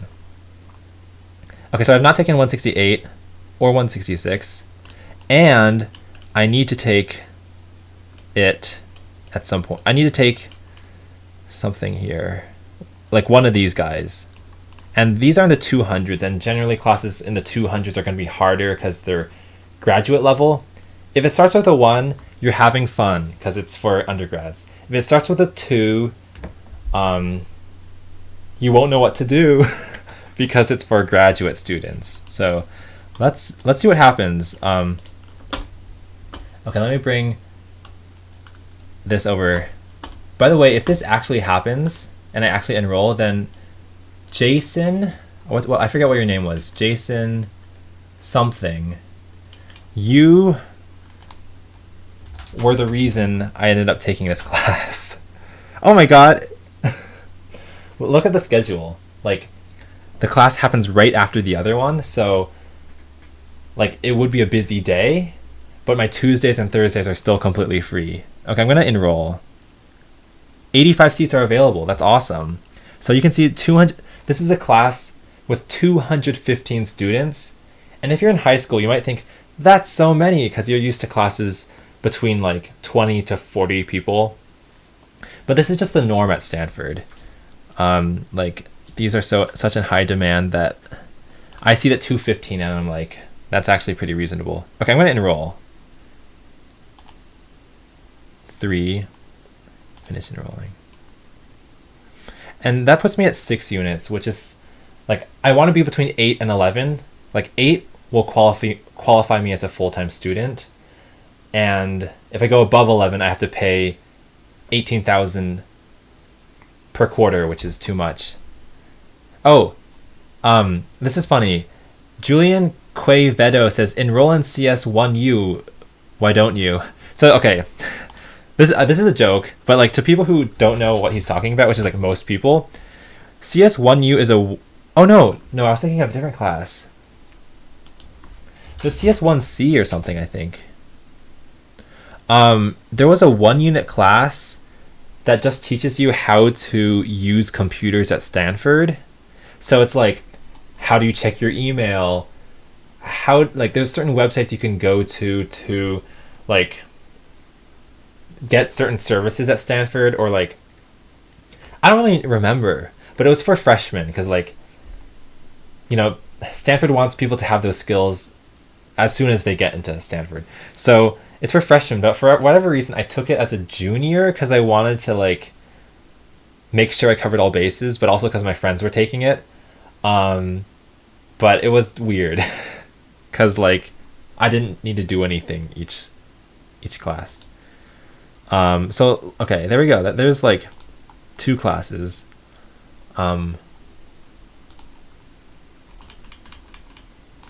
Okay.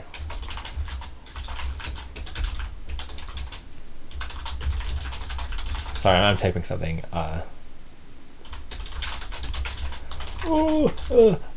Okay, I gotta say the alphabet to entertain you guys. A, B, C, D, E, F, G, H, I, J, K, L, M, N, O, P, Q, R, S, T, U, V, W, X, Y, Z. Yeah, I want to take a fun class as well, just with a friend. But I think I'll do that off stream because you don't need to know what it is. I already told you guys I can say the alphabet backward, right? If I do it now, though, I'm going to mess it up. Z, Y, X, W, V, U, T, S, R, Q, P, O, N, M, L, K, J, I, H, G, F, E, D, C, B, N, A. Okay, I got it. So I guess like once you learn that once, it's in your brain forever. Andre JLKO says, can we get an OWO? I don't really know, like OWO versus UWO. I feel like OWO is associated with that meme, like, oh, whoa, what's this? Whereas uwu can like exist on its own. James Payne asks, can you do every second letter of the alphabet? I've never tried that, but okay. I'm gonna do this without a song because I don't think I could do it. ACEGIMOQSUWY. I think like it was a little easier than I thought because like I think when you think of a letter, or when I think of a letter, like I'll think of the number in the alphabet it is. So, you know, like the same way when you think of A, you think of 1, when you think of B, you think of 2, and so on. Like when you think of R, you think of 17. 18, I'm sorry you guys. It's like I only had to say letters that I knew felt odd, but I don't know if that was right. Maybe I messed up. Okay, Luke Gregory says, as a new computer science student, this fills me with fear for the future already. I don't want to fill you with fear. I feel like early on in your like computer science degree career, it's actually easier to pick what you want to do because like the intro classes are all like required and they have a path laid out for you.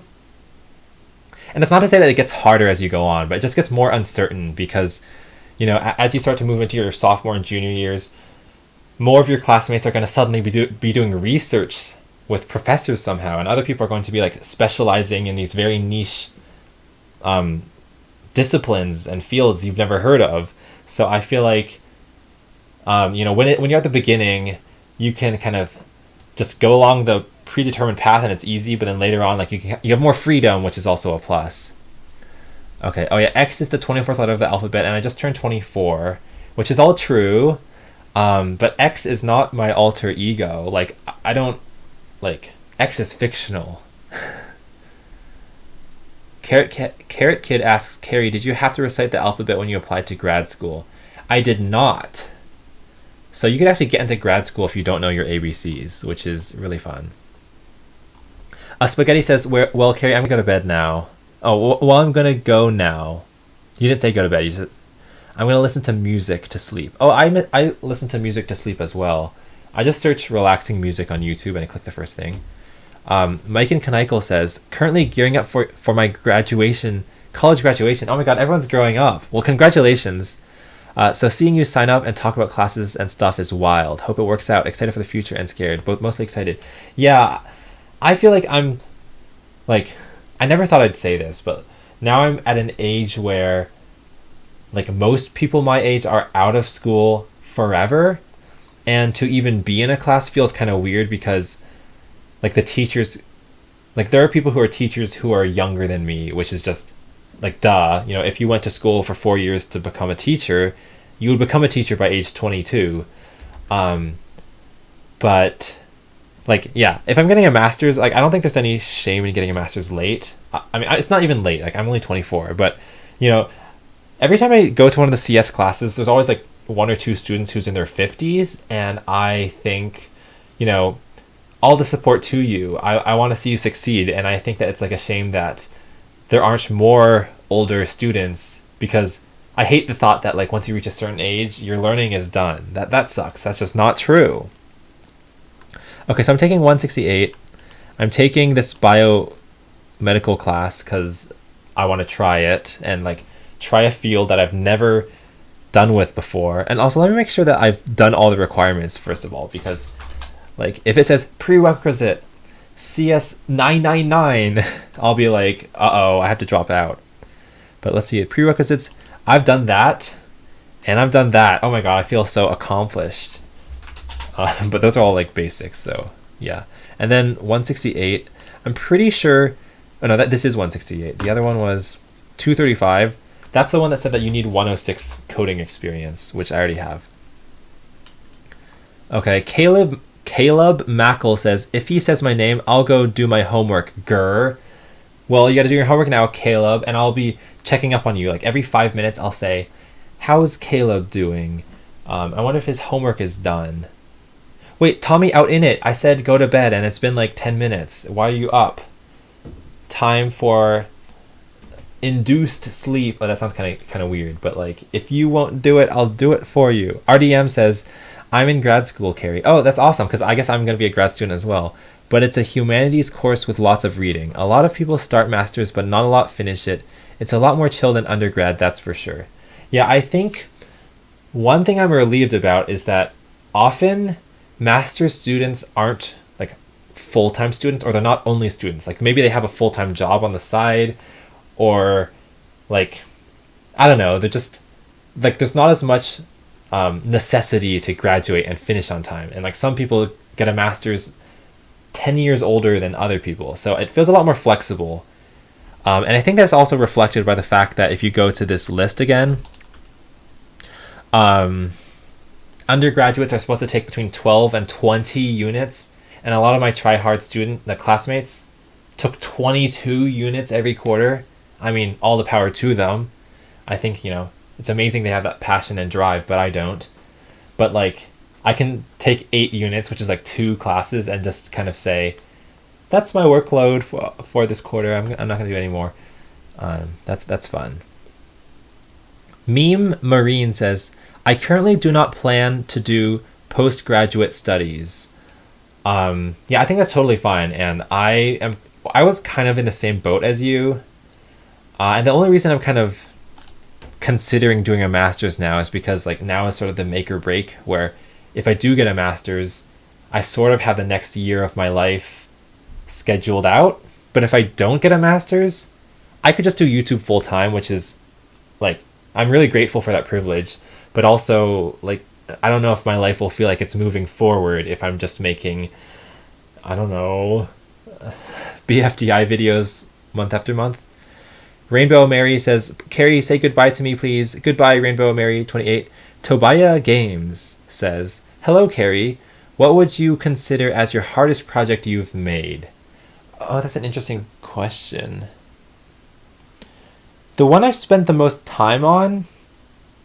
Well, if we're counting like conglomerate projects, the first season of BFDI is definitely like altogether like at least 1,000 hours of work. And I don't think I've spent that much time on any singular project before. But I think aside from that, anything that requires an internet connection, like Elemental 3 when it was running, like getting, the PHP code to talk to a server and like talk to the client, that's a lot harder than anything that just runs locally, because, you have to account for every possible error you could get.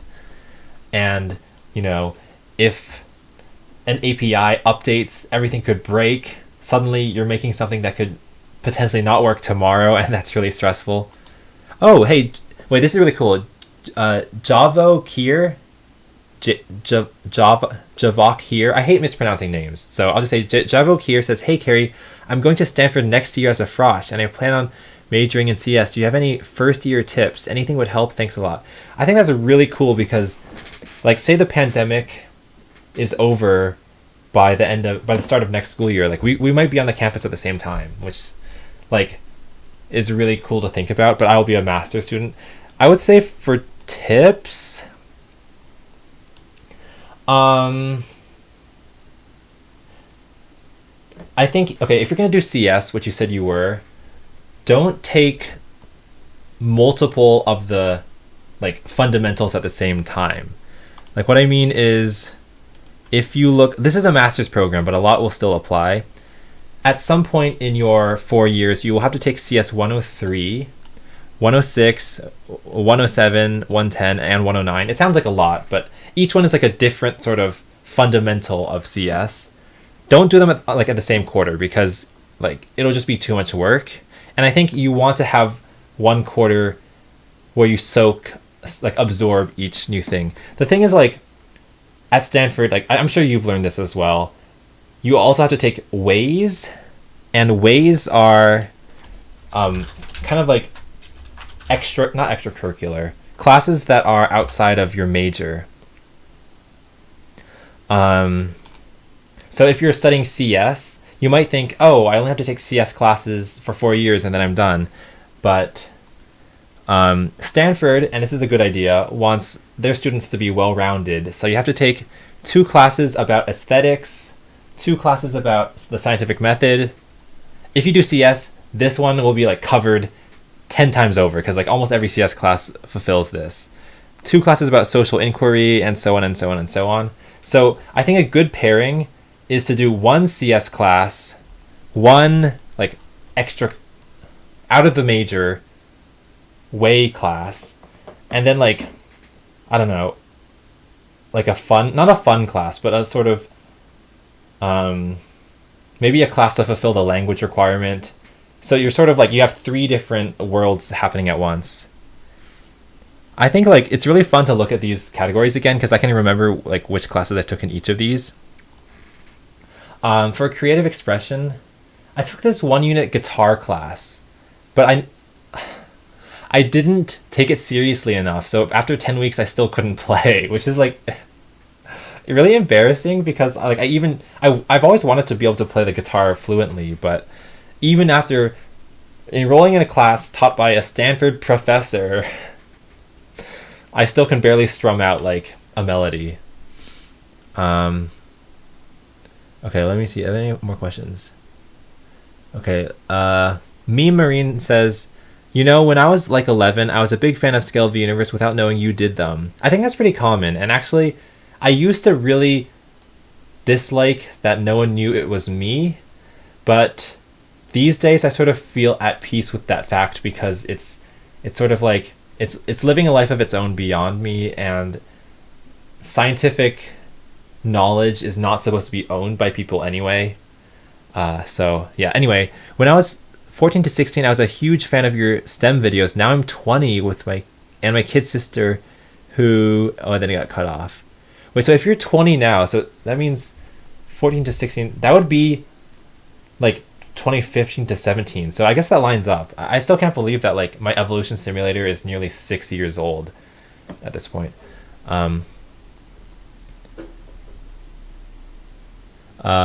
Danny Boy says, if you think from California to the Pacific Ocean is 8,000 kilometers, it's not true. It's actually east over the Atlantic Ocean and northward.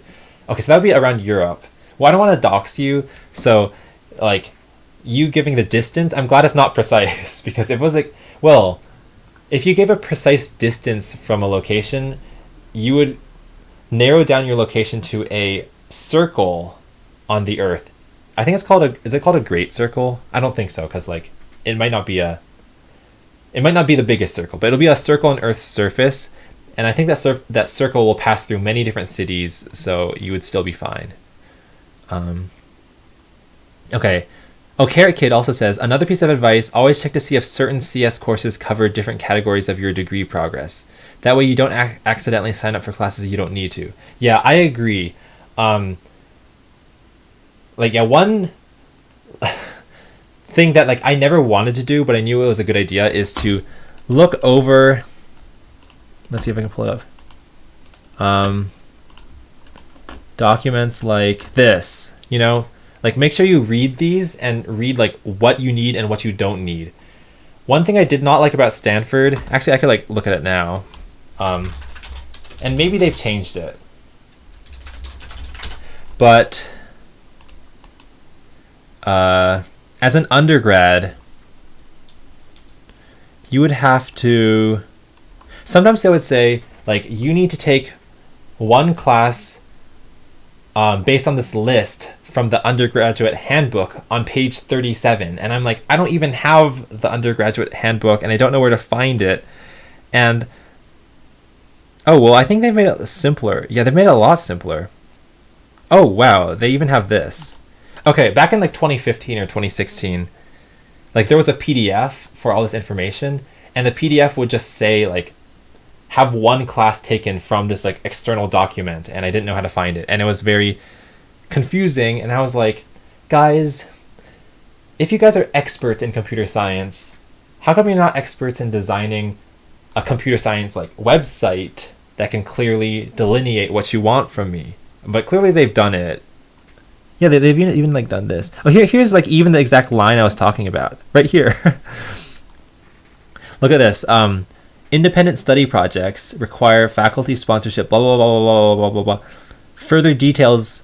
I think what they mean, like which classes actually qualify, can be found in this handbook for undergraduate engineering programs. And it's like, where's the handbook? Well, okay, this is the handbook, but like when they say further details, where are those details? Well, I think they fixed it up a bit, so it should be clearer.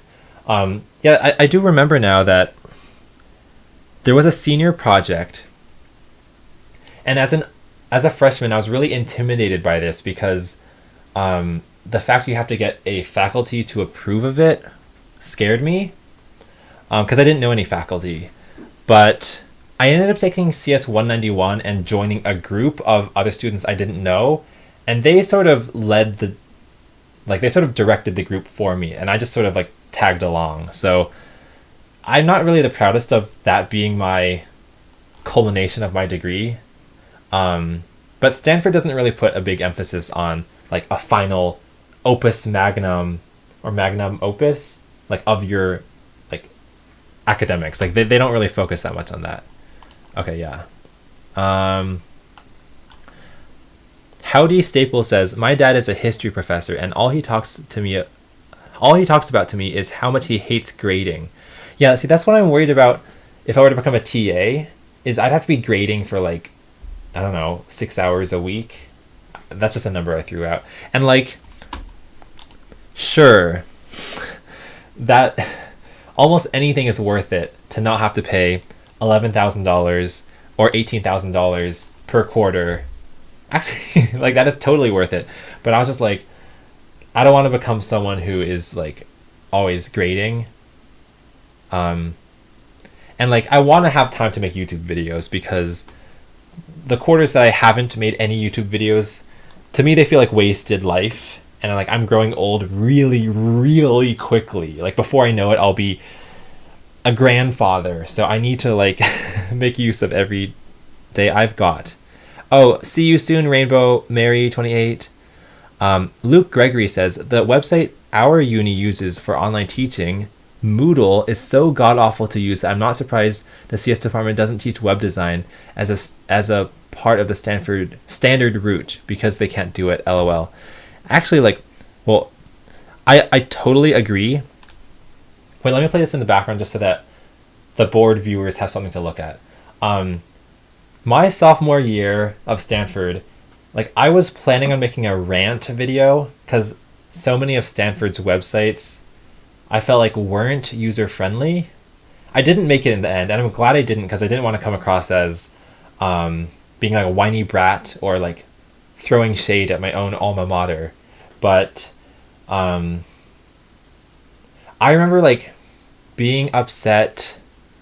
I think, you know, Stanford also uses Canvas, which I'm sure many of you also use, even if you're in high school, because Canvas is like, yeah, this guy, which looks like a coronavirus.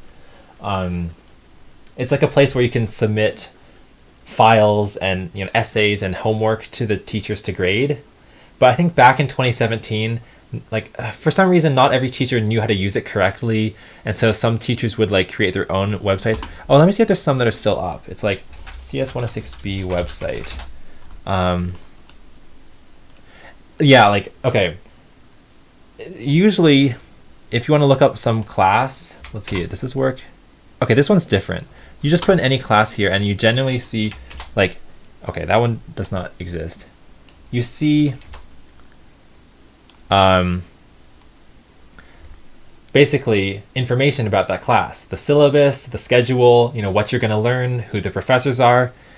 And I remember like judging classes based on how good their website looked. So this is a very nice looking website, right? And I've talked to Chris Peach. I've had dinner with him once. That was really fun. So I'm actually this is really cool to see. But see, this is an example of like a website where I'd be like, okay, you checked off all the boxes, but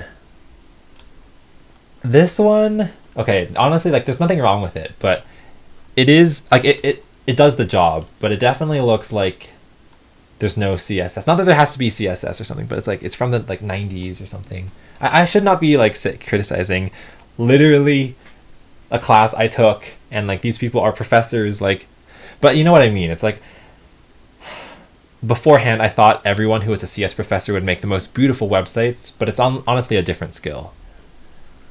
Okay. Oh, hello, Me Too comparisons.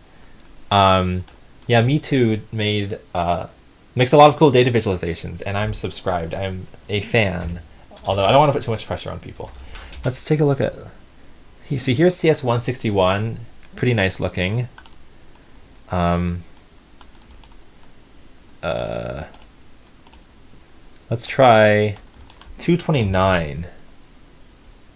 229 is like the quintessential class on machine learning, and because it's so quintessential, I think it also attracts a lot of people who are like working for a company or like business. Like I remember there would be Netflix employees and Amazon employees taking this class, and like whenever like they would open the class up to discussion, there would always be someone who'd be like, how can we optimize the algorithm we just learned to help sell products or something. Well, it wouldn't be like that obvious, but you could tell that certain questions were oriented towards like companies. Chris Gregg's 106B website was sick. Oh, this is by Julian. Wait, it's really cool to see people in the comments who actually have experienced these things. CS, how do I get to it? CS 106B. Oh, Galactic Gamer asks, Carrie, aren't you tired? It's 2:30 a.m. I don't go to bed until like 4. What, 106B? I know the person who teaches 106B. Oh, this is the one I already looked at. It changes every now and then. I took CS 106X, which is the same thing but just harder. Like it fulfills the same requirements but harder. But yeah, I wouldn't recommend taking 106X. It's just like asking for more homework. Okay, let me answer more questions so that it's more of an interactive experience. Carrot Kid says I went to UNH for a couple years. All freshmen in the CS program were required to take an entry-level IT class where we learned about the baseline web design with HTML and CSS. I think that's actually like really nice. Like I think in a way learning HTML and CSS it's kind of like learning how to read and write, but in the modern era. So like maybe that is a good idea that Stanford could do. Or not. Like if I was an undergrad at Stanford, I would not want them to add more classes. Okay. Let's see. Oh, Luke Gregory, you also go to bed at 4. OMG, relatable. Danny Boy says, if you think that America is the most happiest countries in the world, it's actually Finland and Norway. They help you at anything, well, almost anything. Yeah, I don't want to get into international politics, but I don't think America is perfect. But I don't want to like talk about politics because yeah. Oh, good night, Mr. Moonley. You said that you're going to bed, and you said weirdly relaxing stream. Thanks. I will make TWOW at some point, but I don't want like there's just like I have to make a few other videos first. And it always feels like there's something else on my plate that's more important that more people are sort of like waiting on. So yeah, okay, I don't want that to derail the conversation though. RDM says, Carrie, what was your second choice other than CS? This is actually a really good question. I was so scared of taking 107.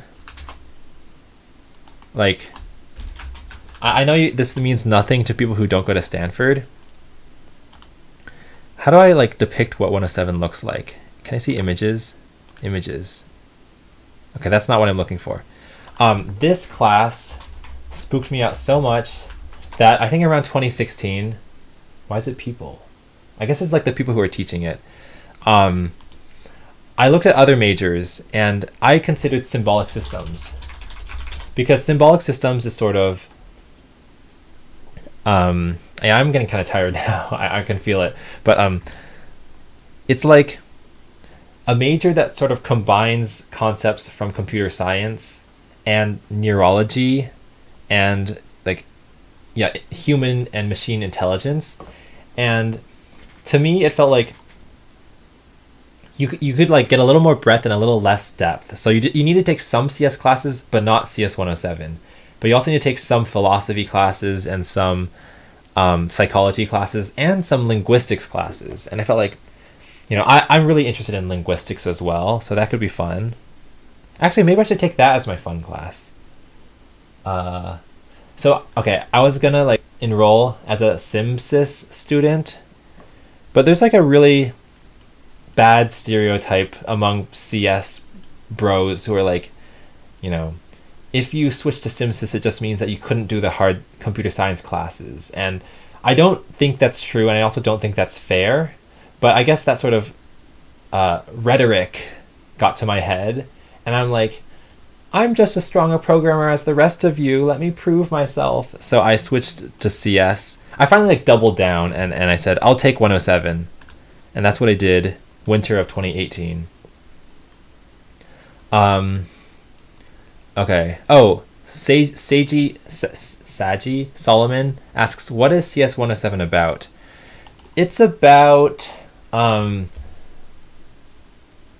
like, let me think. Okay, I always mix up 107 and 110. It's about like how computer systems work at the lowest level. Like, how all modern languages are sort of resting on lower level languages and they're being compiled. So when you code in Python, you can just say like,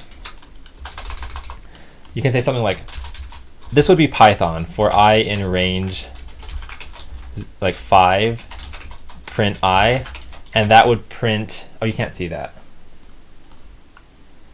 That would print the numbers 1 to 6, but it's like, what do you actually tell the computer to get this to happen? And lower level, you might have like assembly, and I don't remember anything about assembly except it was like RDX and like I don't even remember. There's like 16 registers. 107 teaches that, and you have to code like one short thing in assembly. And then they even said like, you'll probably never do this again, but we want to teach you so that you understand what's going on at the metal. And I didn't like it. Okay, I didn't not like it. I actually enjoyed it when it was happening. Yeah. Oh, it's printing 0 to 5, not 1 to 6. Yes. Yeah, that's true. It's late. Well, it's actually 0 to 4 inclusive. Me Too Comparison says, I'm still confused with the range for loop function. Yeah, I do think that this is interesting, because if you code this, okay, let me just say this is Python. Okay, I hope this doesn't devolve into a coding stream. What's interesting is, wait, no, it's 1 to 6 inclusive. I thought I went to 5 and I went to 6. No, whatever, it doesn't matter. I think what's interesting is these behave differently. Like this guy actually takes a variable and like will increment it 0, 1, 2, 3, 4, 5. But this guy will actually create an object, or like I think it's called a generator, which like literally is all the elements beforehand and then like iterates through them. So I think there's like, it affects some very minor things. Like if you break out of it halfway through, something weird happens. Okay, Master of Disaster says, what is the best way to start coding? I've always wanted to get into it, but never knew how. I started with Flash, but that's not a good idea anymore. I'm actually not quite sure. Like, I'm not super good at laying out a path to take. A lot of like beginners use Scratch. I don't want to sound like condescending though. So like I think that's an option. Okay, I actually do think that processing is a good beginner's tool as well. because you can literally just like search. If you download processing, if you search some like function, let's say rect, you can literally just copy the code and paste it in your processing script and then run it, and you'll see the same results come out. And then you can tweak it and see the tweaked results come out. So I think like because of that, it's very hands-on. It's not very, like, there's not a high barrier to entry. So I like processing for that reason. Oh, Roblox. I've not coded in Roblox. I've heard that like it's interesting because Roblox is a very kid-friendly game. So I'm not surprised that people say it's beginner friendly, but I know that people can make like very complicated games in it as well. Okay,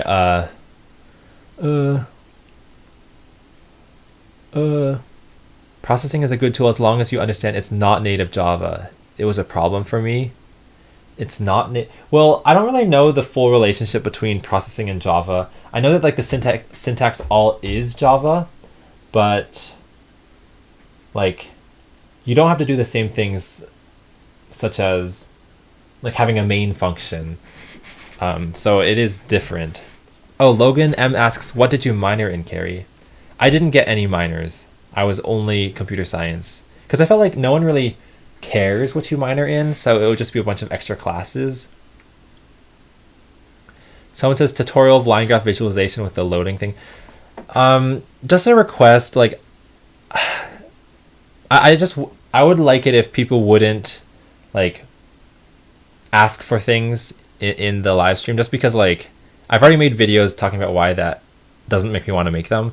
But let me think. I've already made multiple coding tutorials. Like if you do want a more recent coding tutorial, just search Abacaba tutorial, and I show my step-by-step process on making one of the like moving bar, oh, you can't see that, moving bar graphs.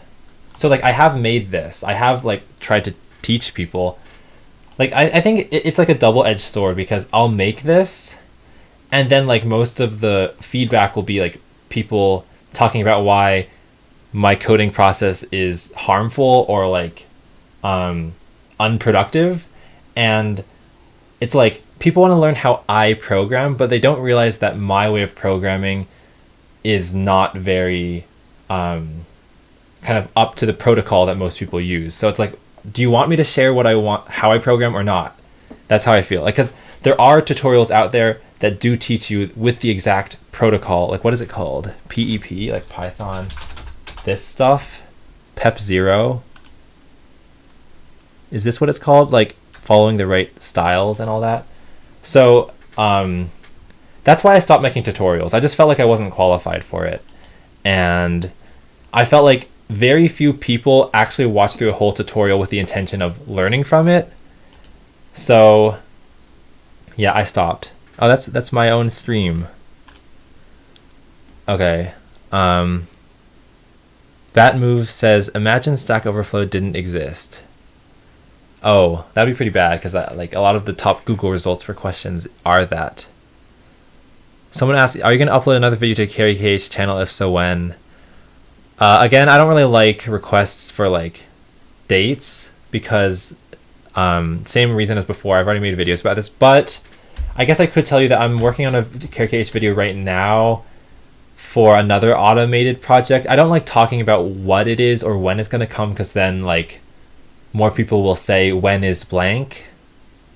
And like I would love to share what I'm working on, but I don't want there to be another reason for people to demand something from me. So I can't really say it. Yeah, okay. Howdy Staples says, when I was in second grade, I was in the whole talented and gifted thingy, and my teachers introduced me to Scratch, and I was really into it for a while. Thank you, Mr. Garvin. Yeah, I think getting introduced to coding early is really nice, because a lot of it's like learning a language, and we all know that people learn languages the best when they're young because their brains are still very plastic. So like I don't see a reason why you can't try to teach a second grader how to use Scratch, but we don't really do that. Yeah, and I'm like glad I got into programming. Like I think I was in around 6th grade, so that's like later than you, but still like earlier than what the U.S. education system usually does. Like I'm thankful that happened. So yeah, Jess Gibson asks, what goals do you have for your career/future? I think that's a good question. I would say the people I really look up to, like, I don't know, Mark Rober or 3 Blue 1 Brown, it's like the work they do is not necessarily the most advanced research, but they help like disseminate information to like a wide audience and make it digestible. And at the same time, I think they're very well respected in the fields they do. Or like, you know, Mark Rober's got to meet like Bill Gates. And I'm not saying that the only indicator of success is like the most famous person you get to meet. But like, I would like to meet Bill Gates. And I feel like as of now, like my YouTube career is mostly like within my own little kind of bubble. Like I I love my little bubble, but I would like to sort of branch out and meet more people, and sort of like become, well known or like respected at some point, like within, I don't know, online educational tools, like Scale the Universe. Let's see. BitXUBSE says, I have Asperger's, so it's harder for me to try new things, but I'm so interested in coding. Yeah, I think it's definitely like how I feel is like with coding, the passion is really what will get you to expertise. Like what I mean is, like if you start a new coding project, if you have, like, let's say you don't know how to write a for loop or something, like one of these guys. I think, all of the information is out there, and I think you can like Google it. And okay, I don't know if this is the right time to talk about this, but sometimes people will just like get stuck on something and then they'll just ask for help. Like they'll just ask me like, hey Carrie, how do you write a for loop? Or hey Carrie, how do you like, code in processing or something? And like I do answer when I can, but I can't answer everyone's questions. And I feel like, if you have the drive, like you can find that information yourself. And okay, that sounds bad. So I don't know where I'm going with that. So maybe I should just like move on to a different question. Stampide asks, do you like curry? Yeah, curry's pretty good. Curry mixed with rice. Wait, in Japan, I was surprised. They have a lot of curry restaurants where like you have like rice and then chicken on top, and then there's curry, and it's like a very simple meal, but I would order it a lot right before school started, and it was really good. Carrie for Congress 2020. I don't think I could be a politician because like I would just be worried that I'm not doing the right thing or saying the right thing, and like whatever policy I try to implement, there will always be legitimate arguments for why it's the wrong decision, and that's just like too much pressure on me. Also 2020 is over. Like maybe Carrie for Congress 2024. No.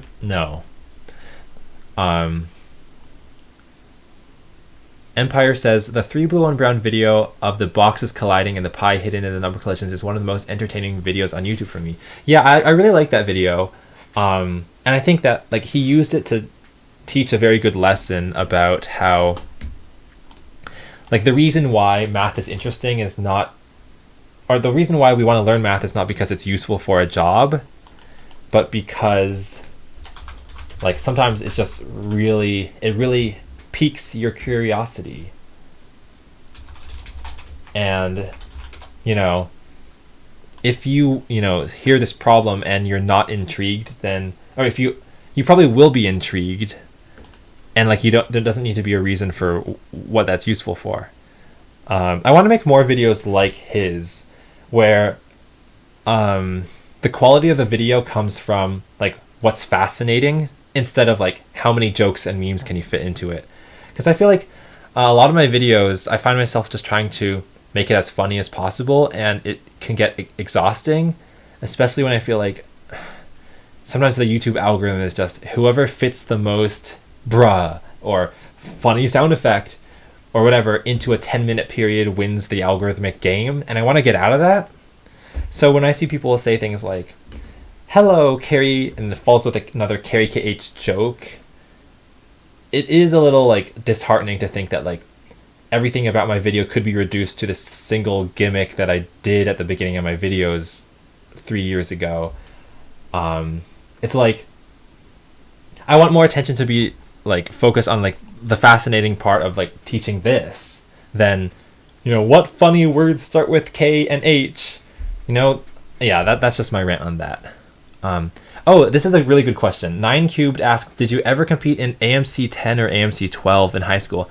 I did, and like the reason why I like this question is because I was obsessed with this stuff. So my freshman year of high school, I took the AMC 10 without really knowing what it was, and I don't know how to say this without like sounding arrogant, so I'll probably, I don't know. Basically, like maybe no one else in the school really knew about it because I somehow ended up with a score higher than everyone else. And like basically what happened was I qualified for the AIME. I took the AIME, and then the third level, which is the USAMO, it gets long, but basically only like around 200 to 300 students in the US make it to the USAMO every year. And in 2012, when I took it the first time, I don't know why I'm telling you this, but in 2012, the threshold for USAMO was 204 points flat. And my score from the AMC 10, I actually remember all this, was 132. And for the AIME, oh, by the way, this is out of 150. I'm telling you this because it left a stain on my personal esteem forever.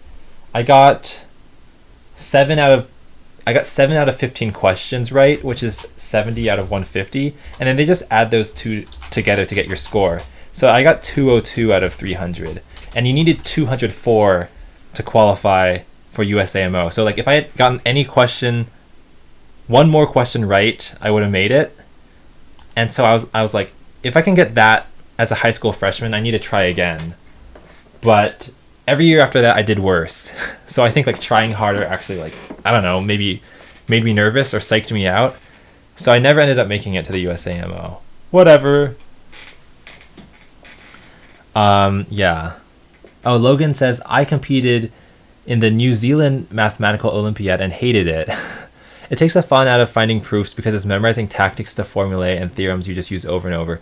Yeah, I think one thing I was bummed about with the AMC was like the people who would score really, really well would know all these theorems and stuff. And I remember like I told myself if I wanted to excel at the AMC, I need to learn stuff like Heron's formula, because it showed up during like a previous AIME question, which is if you have a triangle and you want to know the area of the triangle, but you only know the side lengths, you can get its area with this equation. And I didn't know that, and so I didn't get the question right. So I was like, there's all these arbitrary formulas I need to memorize, and I didn't like that. But for whatever reason, like I think I'm better. Oh, you can't see those numbers actually. I think I'm better at like this sort of high school competition math than I am at college level math, because like the math classes I took at Stanford, they just absolutely confused me. Like I took Math 109, group theory, and I like just zoned out. I zoned out. Why is this not loading? No, I remember like if you are a high school senior, so seniors listen right now, in college, you can go to lecture halls and just open up your laptop and like pretend like you're taking notes on your laptop. And they won't stop you. So you can like literally go online and play games during the lecture. And that's like so different from high school. I remember people would literally play this game, Diep.io. This game, like I would see multiple people playing this while the lecturer is talking. and like no one cares. Let's play. I don't know how to play this game. But yeah, they would play this game. So what was I saying? Oh right. Okay, so this class, this math class, I'm gonna die. I'm just gonna close this. Boop. Leave. Why is this not loading? Math 109 group theory. They were talking about like quotient sets and like conjugates and just really advanced stuff, and I was like, I was scrolling on Reddit on my laptop during every lecture. That's the gist of it. And I don't know why, like I couldn't figure out why I suddenly had gone from like the most proficient in the school, I hate using that word, to suddenly like the dumbest person in the class, because I felt like everyone else in the class knew what was going on. I mean, maybe it's because they were Stanford students, and maybe it's because they weren't freshmen like I was, but it was definitely eye-opening, and it's sort of humbling. That's the word, humbling. Oh, Logan says that stuff is so interesting. I think group theory is like can be interesting, and like there's the whole thing about the monster group, which is really weird, but I don't think I had the like fundamental understanding to build off of to understand what was going on. So like I was kind of taught out of order, I would say. Hopeless Sunshine says, my group theory class was at 8 a.m. I don't know if I learned much. Oh my god, yeah. If classes are too early in the morning, like I would be, like everyone would be half awake, and that would be really bad. Cause like you'd fall asleep right afterward. Javo Kier says, did that feel devastating mentally, not being the smartest anymore? So like at a bunch of Stanford student organization events, like let's see if I can bring it up, Stanford NSO, they would have like discussions with new students saying, oh yeah, I remember posters like this. You won't be like at your local high school, you were probably one of the top students there. I wasn't, but like most of you will be. And like when you come to Stanford, like everyone is famous. Like Katie Ledecky, world record female swimmer, like 2-time Olympian, is literally in your class right now. Who else? Like Steve Jobs' daughter, she's there too. And it's like all these like super smart famous people. Like you won't be the special guy anymore. You'll just be like middle of the pack or even behind most people. And they said like you got to be prepared for that and remind yourself that like just getting in was like an accomplishment. So like they had like reassurances and all that. I think one of the things about me was like I took way too much pride in my YouTube channel, and maybe like I think that's a problem I need to keep in check. But like every time I would go to like Math 109 and feel befuddled, I would be like, well, I have more YouTube subscribers than them, and like I know how to like bring in an audience online, and like that's a skill I have that they don't. So I would just like shift the perspective, and like so I never felt devastated, but I think it's still a bad mental behavior to like dismiss, you know, like academic excellence. So, you know, appreciate the people who do have the skills, but don't use that to like degrade yourself, I guess. Yeah. Oh yeah, Zeki Ka says, 3 Blue and Brown did a video on group theory. Did you watch it and did you understand it after? Yeah, he did. I think everything he covered was like interesting, but it was also kind of the stuff that they taught. Why is this not loading? Okay, I'm gonna refresh the page. This is dumb. Carta, please. Wait, this is not it. Like the stuff in 3 Blue and Brown's group theory video was taught in the first few weeks of my group theory class. So like that stuff I did absorb. What? I don't know what's going on. So yeah, it was definitely reassuring to realize that like, yeah, I already understand like these basics. Okay, Alex the guy says, Carrie, I have a question. Were you told when you were younger that you were gifted or talented or had a lot of potential? And if so, how do you feel about it now? So I know that there's like, what is this? No, I don't want this. How do I get back to my other website? Carter.stanford.edu.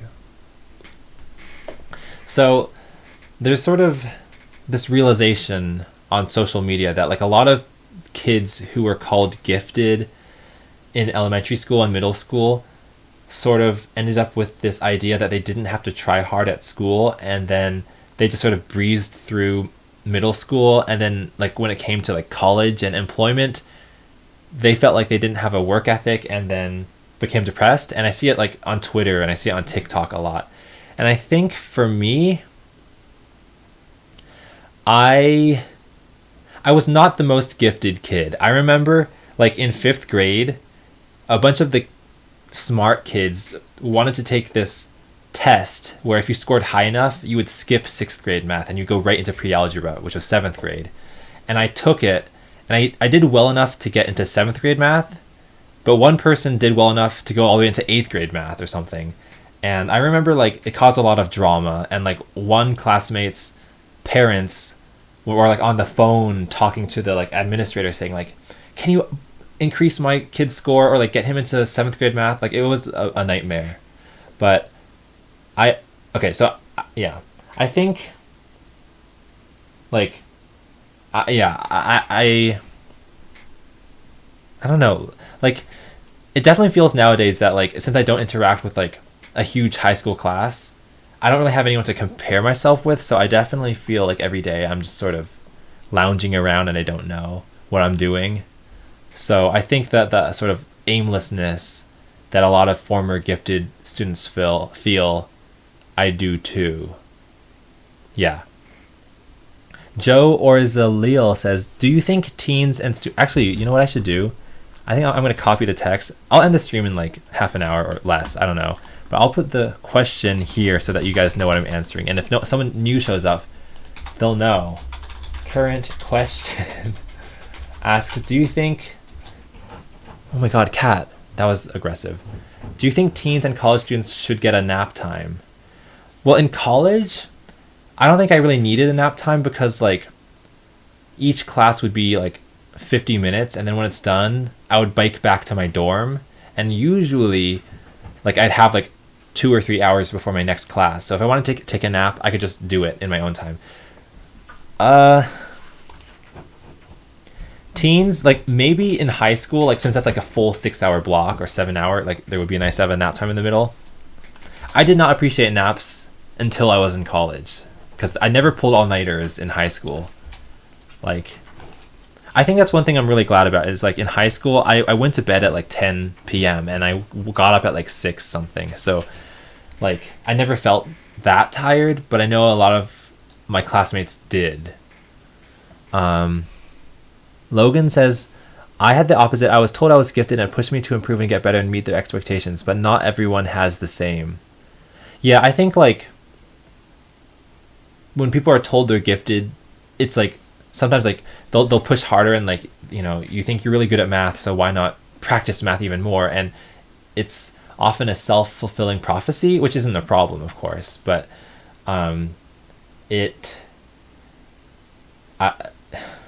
like sometimes I wonder if the reason why the disparity between like the kids who are good at math and the kids who are bad at math, why it's so big in high school, like how much of it is because the kids who are bad at math have been taught to like hate math and identify as a math hater. Like, I don't know. I think a lot of self-fulfilling prophecies are happening. Master of Deezer says, I was told I'm smart and now my work ethic is absolute garbage, like especially in homeschooling. Yeah, my work ethic is garbage too. I think a lot of like personally, I think I have to like physically be in a location to feel a certain way. So if I'm in my bedroom, I'm going to want to sleep. And so I think, you know, the pandemic forcing everyone home has made that bad because like I am in my bedroom a lot. Nikki Flello says, all my college classes were 4 hours long. That's actually kind of crazy because like this is my schedule here, and okay, I only signed up for 2 classes, but at Stanford, this is 11:30 to 12:50, so that's 1 hour 20 minutes. RDM asks, oh wait, I said I was going to do this thing. Let me do it. Current question. I'm kind of curious. Have you ever been bullied? Yes. Okay. Next question.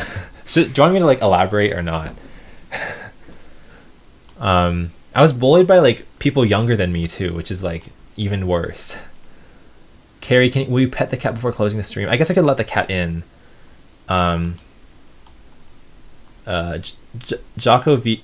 Kier asks, is it possible to get away with last minute procrastination? I'm the last person you should ask about this. Like I procrastinate like as much as everyone else. I feel like in my ideal world, the way to get around procrastinating is like working physically together so that everyone's like holding each other accountable and like doing it repeatedly, because what I hate are like big projects. Like let's say you have to do a dissertation and it's all due on one day and you haven't done anything and there's only 24 hours left. Like in an ideal world, I feel like there would be like a check-in every 10% of the way there, and then you never felt like you were morally sinful for having fallen that far behind. Like I think a big problem with procrastination is you feel that you have like morally sinned by not having started yet, and so the whole thought of that assignment is like tainted, and now you don't want to start because you've already screwed up so badly, and just it makes things worse. So if we can get rid of that sort of moral equivalence, that would be good. Okay, someone with a Chinese name is like 自由的百里全书. I can't read Chinese, but I think that's what it is. It says, how many subscribers do you think Jack and Jellyfin and Carrie KH have? Well, I know that they have, like, Jack and Jellyfin has around 1 million and Carrie KH has around 500,000. I feel like I know those numbers too well because like I check them a lot. Rufus says, Carrie, you're very cool. Thanks for your attention. Thank you, Rufus. I really appreciate it. Emmy Ron Ozkin says, I'm literally 12. I'm normally French, but I learned English by myself, and I sound very mature. Everyone is confused when I say my age. Hee hee. Yeah, I think like when you learn a new language that isn't your native tongue, like you have to sound more mature when you're saying it, because a lot of like the slang that, I don't know, like kids and babies will say, or like incorrect things, you're not going to pick up because you like learn it in a textbook, or like you know the rules kind of more analytically. That's just my theory, I guess. Okay, Danny says, it's my first year of college and asynchronous online classes were not good for my work ethic. Yeah, I feel lucky because when the pandemic hit in March of last year, I just stopped taking classes. I like took a leave of absence, and I have not had the experience of taking an entire like course load during online classes. So I don't know exactly how I would react, but I definitely feel like it is really hard. RDM says it's also the reason why. Oh wait, why am I keep forgetting to copy these, but it's like it takes too long. Okay, well I know you understand. It's also kind of the reason why ADHD is a big thing recently. All these people didn't build a work ethic as kids and now are required to work. Yeah, sometimes like it makes me fantasize about life before industrialization. And, you know, if you were working in a little tribe and your job is just to like churn the butter or something, you can't really fall behind. And even if you did, oh, hello Mokuzai. Hello, you said, what did I just wake myself up into? Me just talking about college / work ethic / like, I don't know, life goals. Yeah, my academic quarter starts in like 36 hours. LOL. What was I gonna say? Oh yeah, like if your goal is if your job is to just churn butter and like you're in a physical village, like people will see you if you don't do your work. So like you will do your work, but it actually kind of feels good to like be doing it and everyone else sees you doing it, and like the more you do it, the more they trust you, and the more you are just a trusting community. And like it's different now because, you know, we work alone, so no one like really notices you working when you're doing it. They praise you when you're done, but you don't get the reward of like feeling good as you're churning the butter, because when you're coding or typing, no one congratulates you.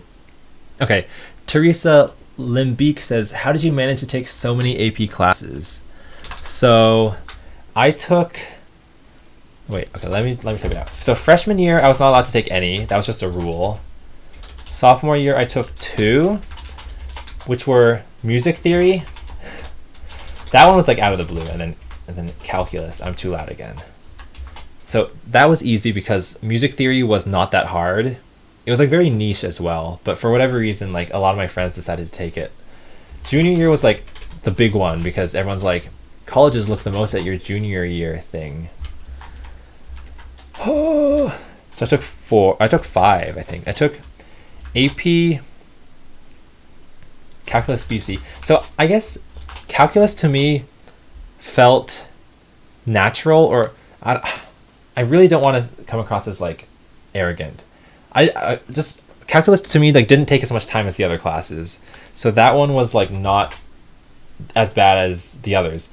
This one, AP US history, like you had to take like notes on 30 pages of a textbook every weekend, and like it had to be detailed, and it took me like all day every week. And you also had to like memorize like all these like different movements and groups and the dates that they happen, and it was just like that one was torture for me, at least, not for everyone. I also took AP, shoot, I can't remember now. Oh, computer science. I'm looking at like a little, there's like an old schedule listed over there. This one was not that bad because it was like Java, and I already knew Java. Shoot, I'm not remembering. Oh, physics. Okay. Like, I think physics was fun because it, like, you could kind of visualize what's happening in the real world, and it sort of made sense. And then there was like English honors. I hated that one. Oh no, okay, I didn't hate it. I should stop saying that because like the teachers might be watching. But like, I didn't like rating essays, and I always felt like the grades I got on the essays like didn't correlate with how hard I worked on them. Like if I spent 3 hours on an essay versus like 20 hours, it wouldn't change my grade at all because I couldn't tell if the extra work I was putting in was making it better or worse. And then actually I don't feel like doing all of these. Senior year I took 3. It was environmental science, and then I don't remember, statistics maybe, and then English honors, AP English literature or something. So yeah, I think like the reason why I could do it was because like calculus and physics felt sort of like solving a puzzle, so it was fun. But like the humanities ones like really took a toll on me, and I think that my junior year I didn't make any YouTube videos. I didn't like do anything fun. Okay, so that's my answer. Me Too says I'm gonna have dinner later. Bye, Me Too. Wait, it's already dinner time in Japan? That's crazy. Oh,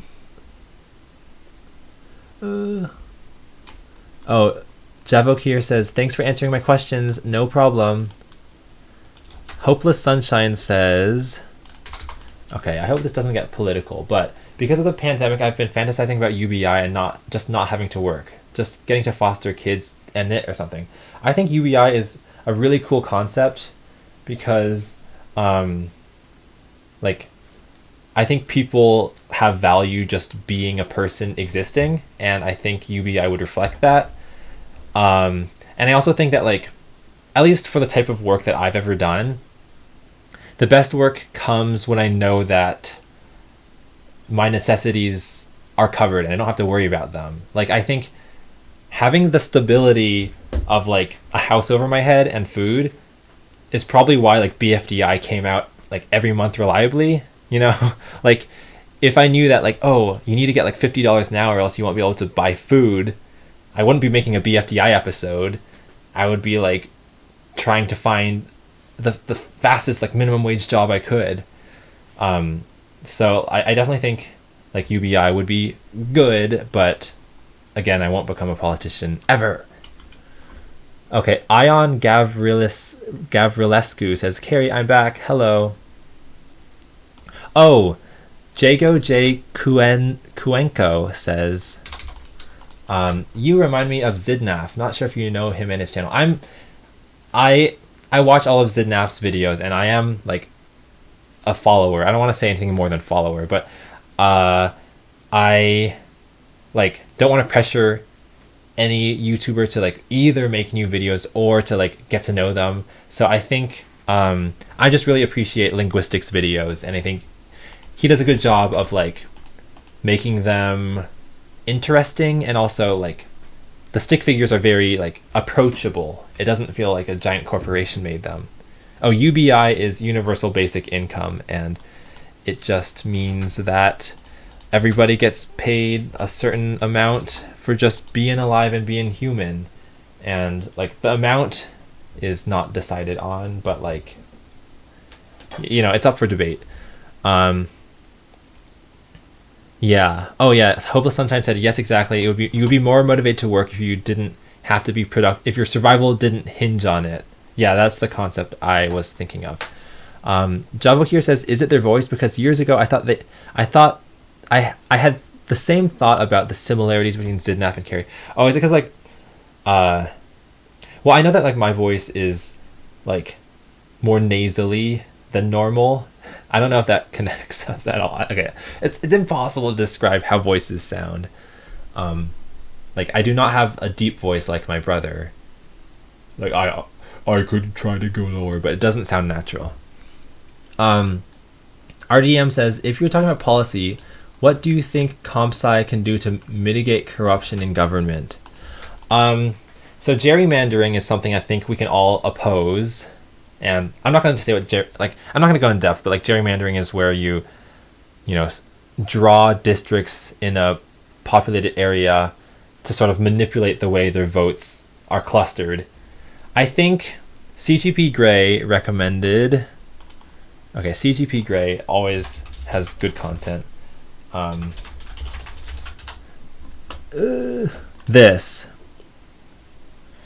Oh my gosh, he's running. Escape the monsters, please. You can do it. I believe in you. Okay, bye. This algorithm, it's a mathematical algorithm that will split a population into districts. And I don't know if this is like CompSci related, but like there is math involved. But I think using clearly unbiased policies like this is good, because then no one can argue that anybody is trying to sway it one way or another. There is the downside that this could unintentionally gerrymander something, but I don't think anything could be as bad as intentional gerrymandering, which is happening. Yeah. Davut Saz says, you just described the French accent. Oh, you mean like me talking nasally? Is it like how when you have on in French, that's just a single vowel sound, like on, like bonjour or something? I can't pronounce. No, I'm not gonna try French, but like there's no n, right? It's just nasalizing. Okay. Oh yeah, Rufus says CGP Grey made a video similar to Scale of the Universe a few days ago. Yeah, I saw that one. Someone else mentioned it, and it's a really good video. BitXUBSE says, I'm from Scotland. Wait, that's really cool. That means for you it's like noon, so I don't have to worry about streaming late at night. Okay, Hopeless Sunshine says, let me comment these both. Boop, boop, boop, boop, boop, boop, boop, boop. Adjacent to policy, I actually haven't read this yet. Policy and CS, but I think automation will make UBI more possible and maybe necessary. Yeah, well, I'm trying to think like in the very, very long-term future, you would have robots doing everything unpleasant, right? Like if there was anything that a human didn't enjoy, like a robot, if it was simple enough, a robot would just do it. And then like if you had everyone on UBI, then I guess like they could just continue to exist, and like they could become, what is it, delinquents who do nothing with their lives except receive food and housing from the robots. But okay, it gets complicated because like, you know, people say like then people will follow their passions and create things that are more true to their own humanity. But then you might think people, I do think that people, I don't know, like I wouldn't have made some of the things I didn't make, or I did make, if like there wasn't a like benefit to it. I don't know. let's not talk about long-term future utopias because that's very abstract. Petroglyph. I think this is the first question I've answered from you. Do you have any experiences with academia in other countries? I always have the feeling that the US system is very different. Oh, I don't want to save this yet. Very different from other countries, and there's a lot of lingo I don't understand, e.g. AP. I haven't, like, all my education is in the United States. I studied abroad in Japan for 3 months, which isn't very long. And, like, AP stands for, like, Advanced Placement, which just means you're going to take a class in high school, which is, ages 14 to 18. That's a little more advanced, so that when you come to college around age 18, you can, like, test out of, or, like, skip classes you would otherwise have to take in college. I definitely would like to have a more international, like, lifestyle. I don't like the thought that America is the center of the world and everything that matters is America. Like, I don't like that idea. But I think it's just so hard to, like, get green cards or visas or, like, justify to the government that you should be allowed to be here. That it's just so much easier to go to a college in my own home state. Yeah. Okay. Let me see. Let me try to find a question. Yeah. Sige asks, do you ever try to turn things you do in your free time into something productive so you don't feel like you're wasting your time? I think a lot of times I'll do, like, a passion project and then think, this could so easily become a Carrie KH video, and if I just do that, then I could, like, get a little more bang for my buck and, grow my audience and, like, get sponsors or whatever. But I think that's a bad mindset, because then it's like every project I do, the value comes from how relatable it is to everyone else. But I think also, like, doing YouTube as a job, it really blurs the line between free time and work, because it's like, I don't really spend any time, like, I don't allocate, like, these hours I work on videos and these hours I relax. It's all sort of like a blur, which is not good. Okay. Okay, so Figgy C says, I guess this isn't a question, but I'll just respond to it. My brain keeps saying that, what's the point in university/college when there's no jobs where I am anyway? Like, the state of the economy in the UK makes me feel like everything school is pointless, which is sad. Yeah, well, I think it's weird because higher education is touted as not only a way to get employed, but a way to get academic fulfillment or, like, explore a topic you're fascinated in. So I think, a lot of colleges that don't lead to jobs, like, it's still touted as, like, this is something you should do for your own enrichment. And I think when you don't personally feel enriched by the classes you're taking, which is such as me when I was doing CS classes that I felt like I was learning the same things over and over again, then it's like, this isn't even helping me get employed, then what's the point? So I think that is a problem, and I definitely can't solve it on my own, but I relate. And I don't know. Oh yeah, people are like, this is still going. How long have I been going for? Like 3 hours? How long has this been? When did I start? I can't even tell. 2.5 hours. Okay, I think I'm gonna go to bed. No. So, I want to answer more questions. That was fun. Logan M says, what's your opinion on classical music? I like it. I think what's nice about classical music is, it never gets quite as much hype as, pop music or, like, EDM. And so, like, when you want to get hyped, it's not good.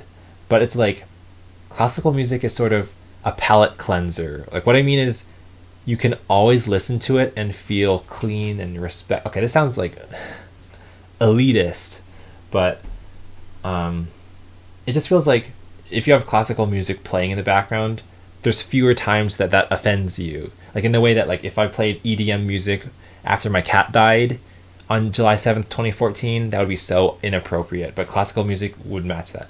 I have seen that video by 12 Tone talking about how a lot of what music theory calls classical is just music written by people from Western Europe in the 17 to 1800s, which is a very narrow view of music, but that's a whole topic I don't want to get into right now. Zeki Ka asks, have you played Halo? The answer is no. Although I played COD, Call of Duty, with a friend when we were 11, and I was super scared because it was rated M, like mature, and I was like, it's going to show me something that I'm not ready for. It is rated M, right? I think it was Black Ops. Oh, and that's not the rating I want. Well, anyway, it was rated M for mature, and like we were like 11, and I was freaking out. But whatever. Bajarin asks, "What's your answer to the Fermi paradox?"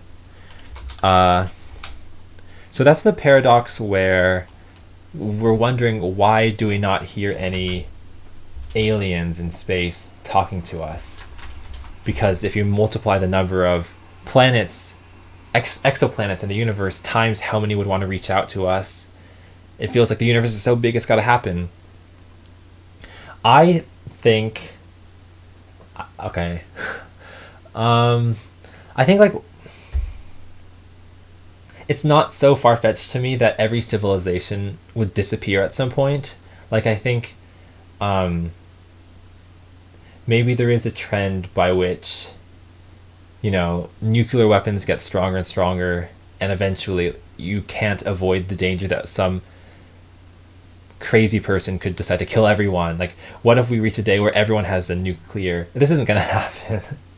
But there's that. Oh, I heard a really interesting resolution that isn't as scary, and it's just the thought, it's like Ready Player One. I actually haven't seen Ready Player One, but it's the idea that as civilization advances, people will be more and more interested in virtual worlds because you can essentially get whatever you want in them.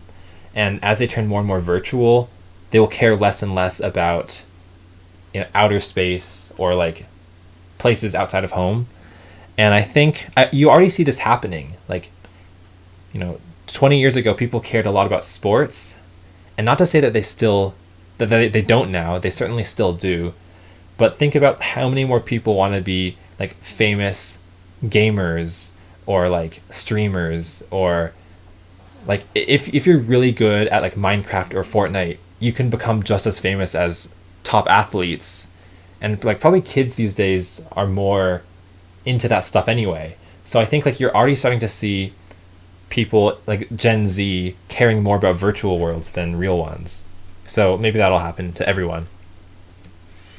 Oh, Logan M says, read the book of Ready Player One before you watch the movie. The book is so much better. Should I do it? I haven't seen either, and I don't read for pleasure that often. Actually, let me take this off screen in case like you guys see my Amazon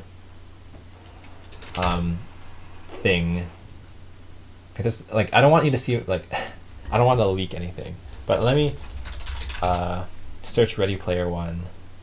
Maybe there's like a PDF, but I'll definitely look into it because like multiple people have recommended me to read Ready Player One at this point. Reading stream, would that be like legally allowed? Because I'd be disseminating like the entirety of that creative work. I don't know. Yeah. Carrie, will you ever get a virtual wife or husband? What is this question?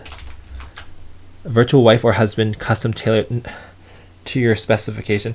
I've always felt like if you can just get a virtual anything, like exactly how you want it, then there's almost no value in that, because like here's what I think.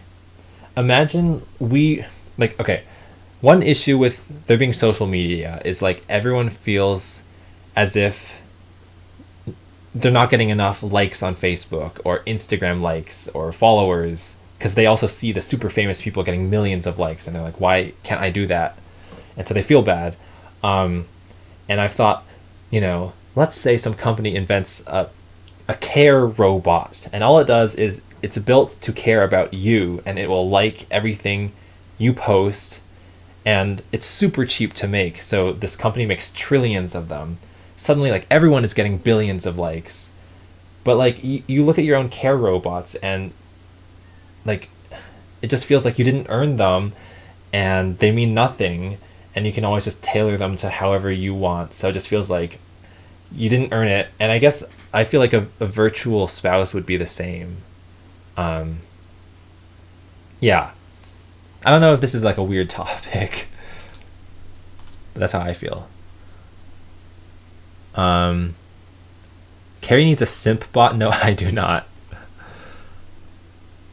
Okay, I'm almost at the 3-hour mark, and I should not stream for 3 hours. That's 1/8 of a day. Okay, who wants the last question? I'll probably answer the last question. On another view, some people couldn't believe that English would be anything else than alien. What does that mean? Okay. Ooh. I actually want to make a Q&A video, like a more formal thing where I ask for questions and then I answer them in a scripted way, because then like more people will listen to the answers to each one. Okay, Issa asks, how did you find university in Japan compared to the US? I'm Japanese. I'm currently wondering whether I should go to uni in Japan or abroad. This is a really good question, because one thing I noticed, by the way, Stanford sort of kept us in a bubble where the classes we took at Doshisha University were still taught by Stanford professors in English. And like they invited local Doshisha students to join us in our classes. So it was sort of mixed, but it was still a very American teaching style. What I noticed was that this is on average. There were like very outspoken Japanese students, but I think like it was like the Japanese Doshisha students were like a lot more of the note takers, and a lot of like the American students were more of the like listeners and like people speaking up. And I think, of course, I don't want to generalize, of course, but it was definitely like the more American the class was, the more you're supposed to like talk back to the teacher and discuss, but not necessarily write down what you're saying. And I think it's just a different teaching style. But because I didn't take any classes like in a Japanese setting with a Japanese teacher, or I did a couple times, like I don't think I have enough experience to say.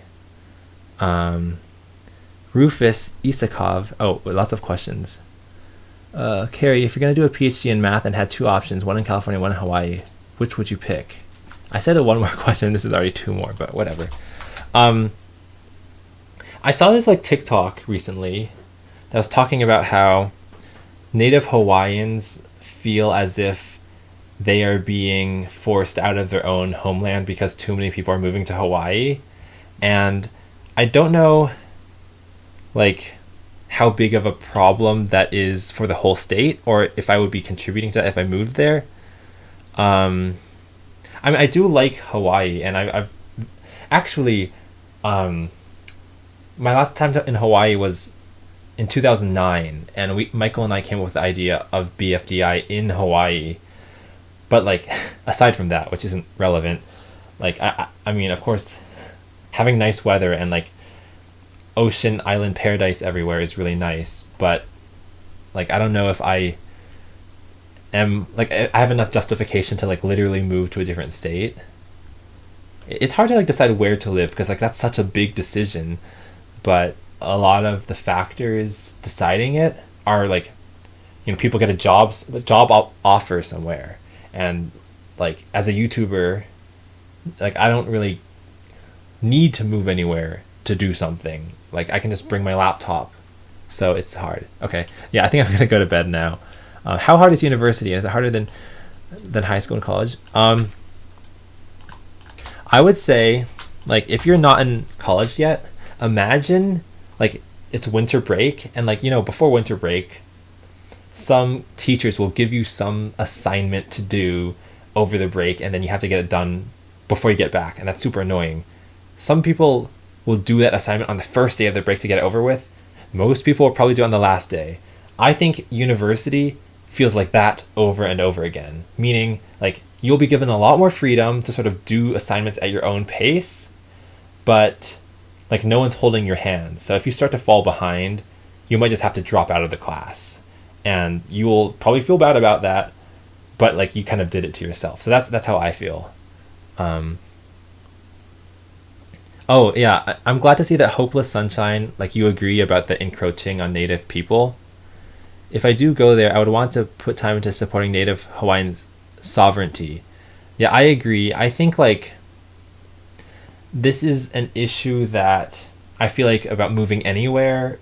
Like, if I moved to Japan full time, because, like, I lived there for 3 months, so I feel like that would be one of the top choices. It would definitely feel like, oh, are you just an anime weeb who's, like, so obsessed they want to, infiltrate the culture? It's like, I'm not Japanese enough to, like, become part of that. So I'd have to, like, prove my worth or my Japanese, or, like, my contribution to the Japanese society. But, like, that doesn't mean it's not a good thing to do. And I know that Japan has a falling population, and, like, immigration could be a way to sort of help make the population pyramid a little more normal. Yeah. So that's what I would say about universities. Good night, Logan. Oh yeah, thanks for showing up, and thanks for all the good questions. It's been nice chatting. Have fun with your course and TikTok. I didn't even get to TikTok, but I'm glad I didn't, because that's not as important. Okay, yeah, 3-hour mark. Okay, I'm gonna. Good night, Danny. Wait, are you the Danny? Well, no, everyone is the Danny. We're not gonna prioritize one person over the other. What IDE do you use? I just use Notepad++. Notepad++. It's super basic, but, like, I don't need anything more. Okay, good night, everyone. Thanks for stopping by. Yeah, I wasn't gonna make this. My plan was not for this to go on for 3 hours, but see you later. Squid Hughes. Oh, I'm kind of burping. See you later, Master of Disaster. See you later, Phantom Infinity. Hello. Good night as well. I think I saw you earlier say something nice as well. Oh yeah. So thank you. Good night, RDM, Rufus, and Mokuzai, and 9 Cubed, and Peppermint. And yeah, sorry for coming late, Arrow. See you. Things happen. Zeki Ka, Zettabyte, Logan M, Flaming Strawberry, and everyone else. Okay. If I keep saying names, I'll go on forever. Good night, Bajarn S, Melokia, Davut Sauz, Bat Move, 35, Zelostar, Elias, Hopeless Sunshine, Javokir, Baldnut, BitXUBSE, and everyone else. Bye.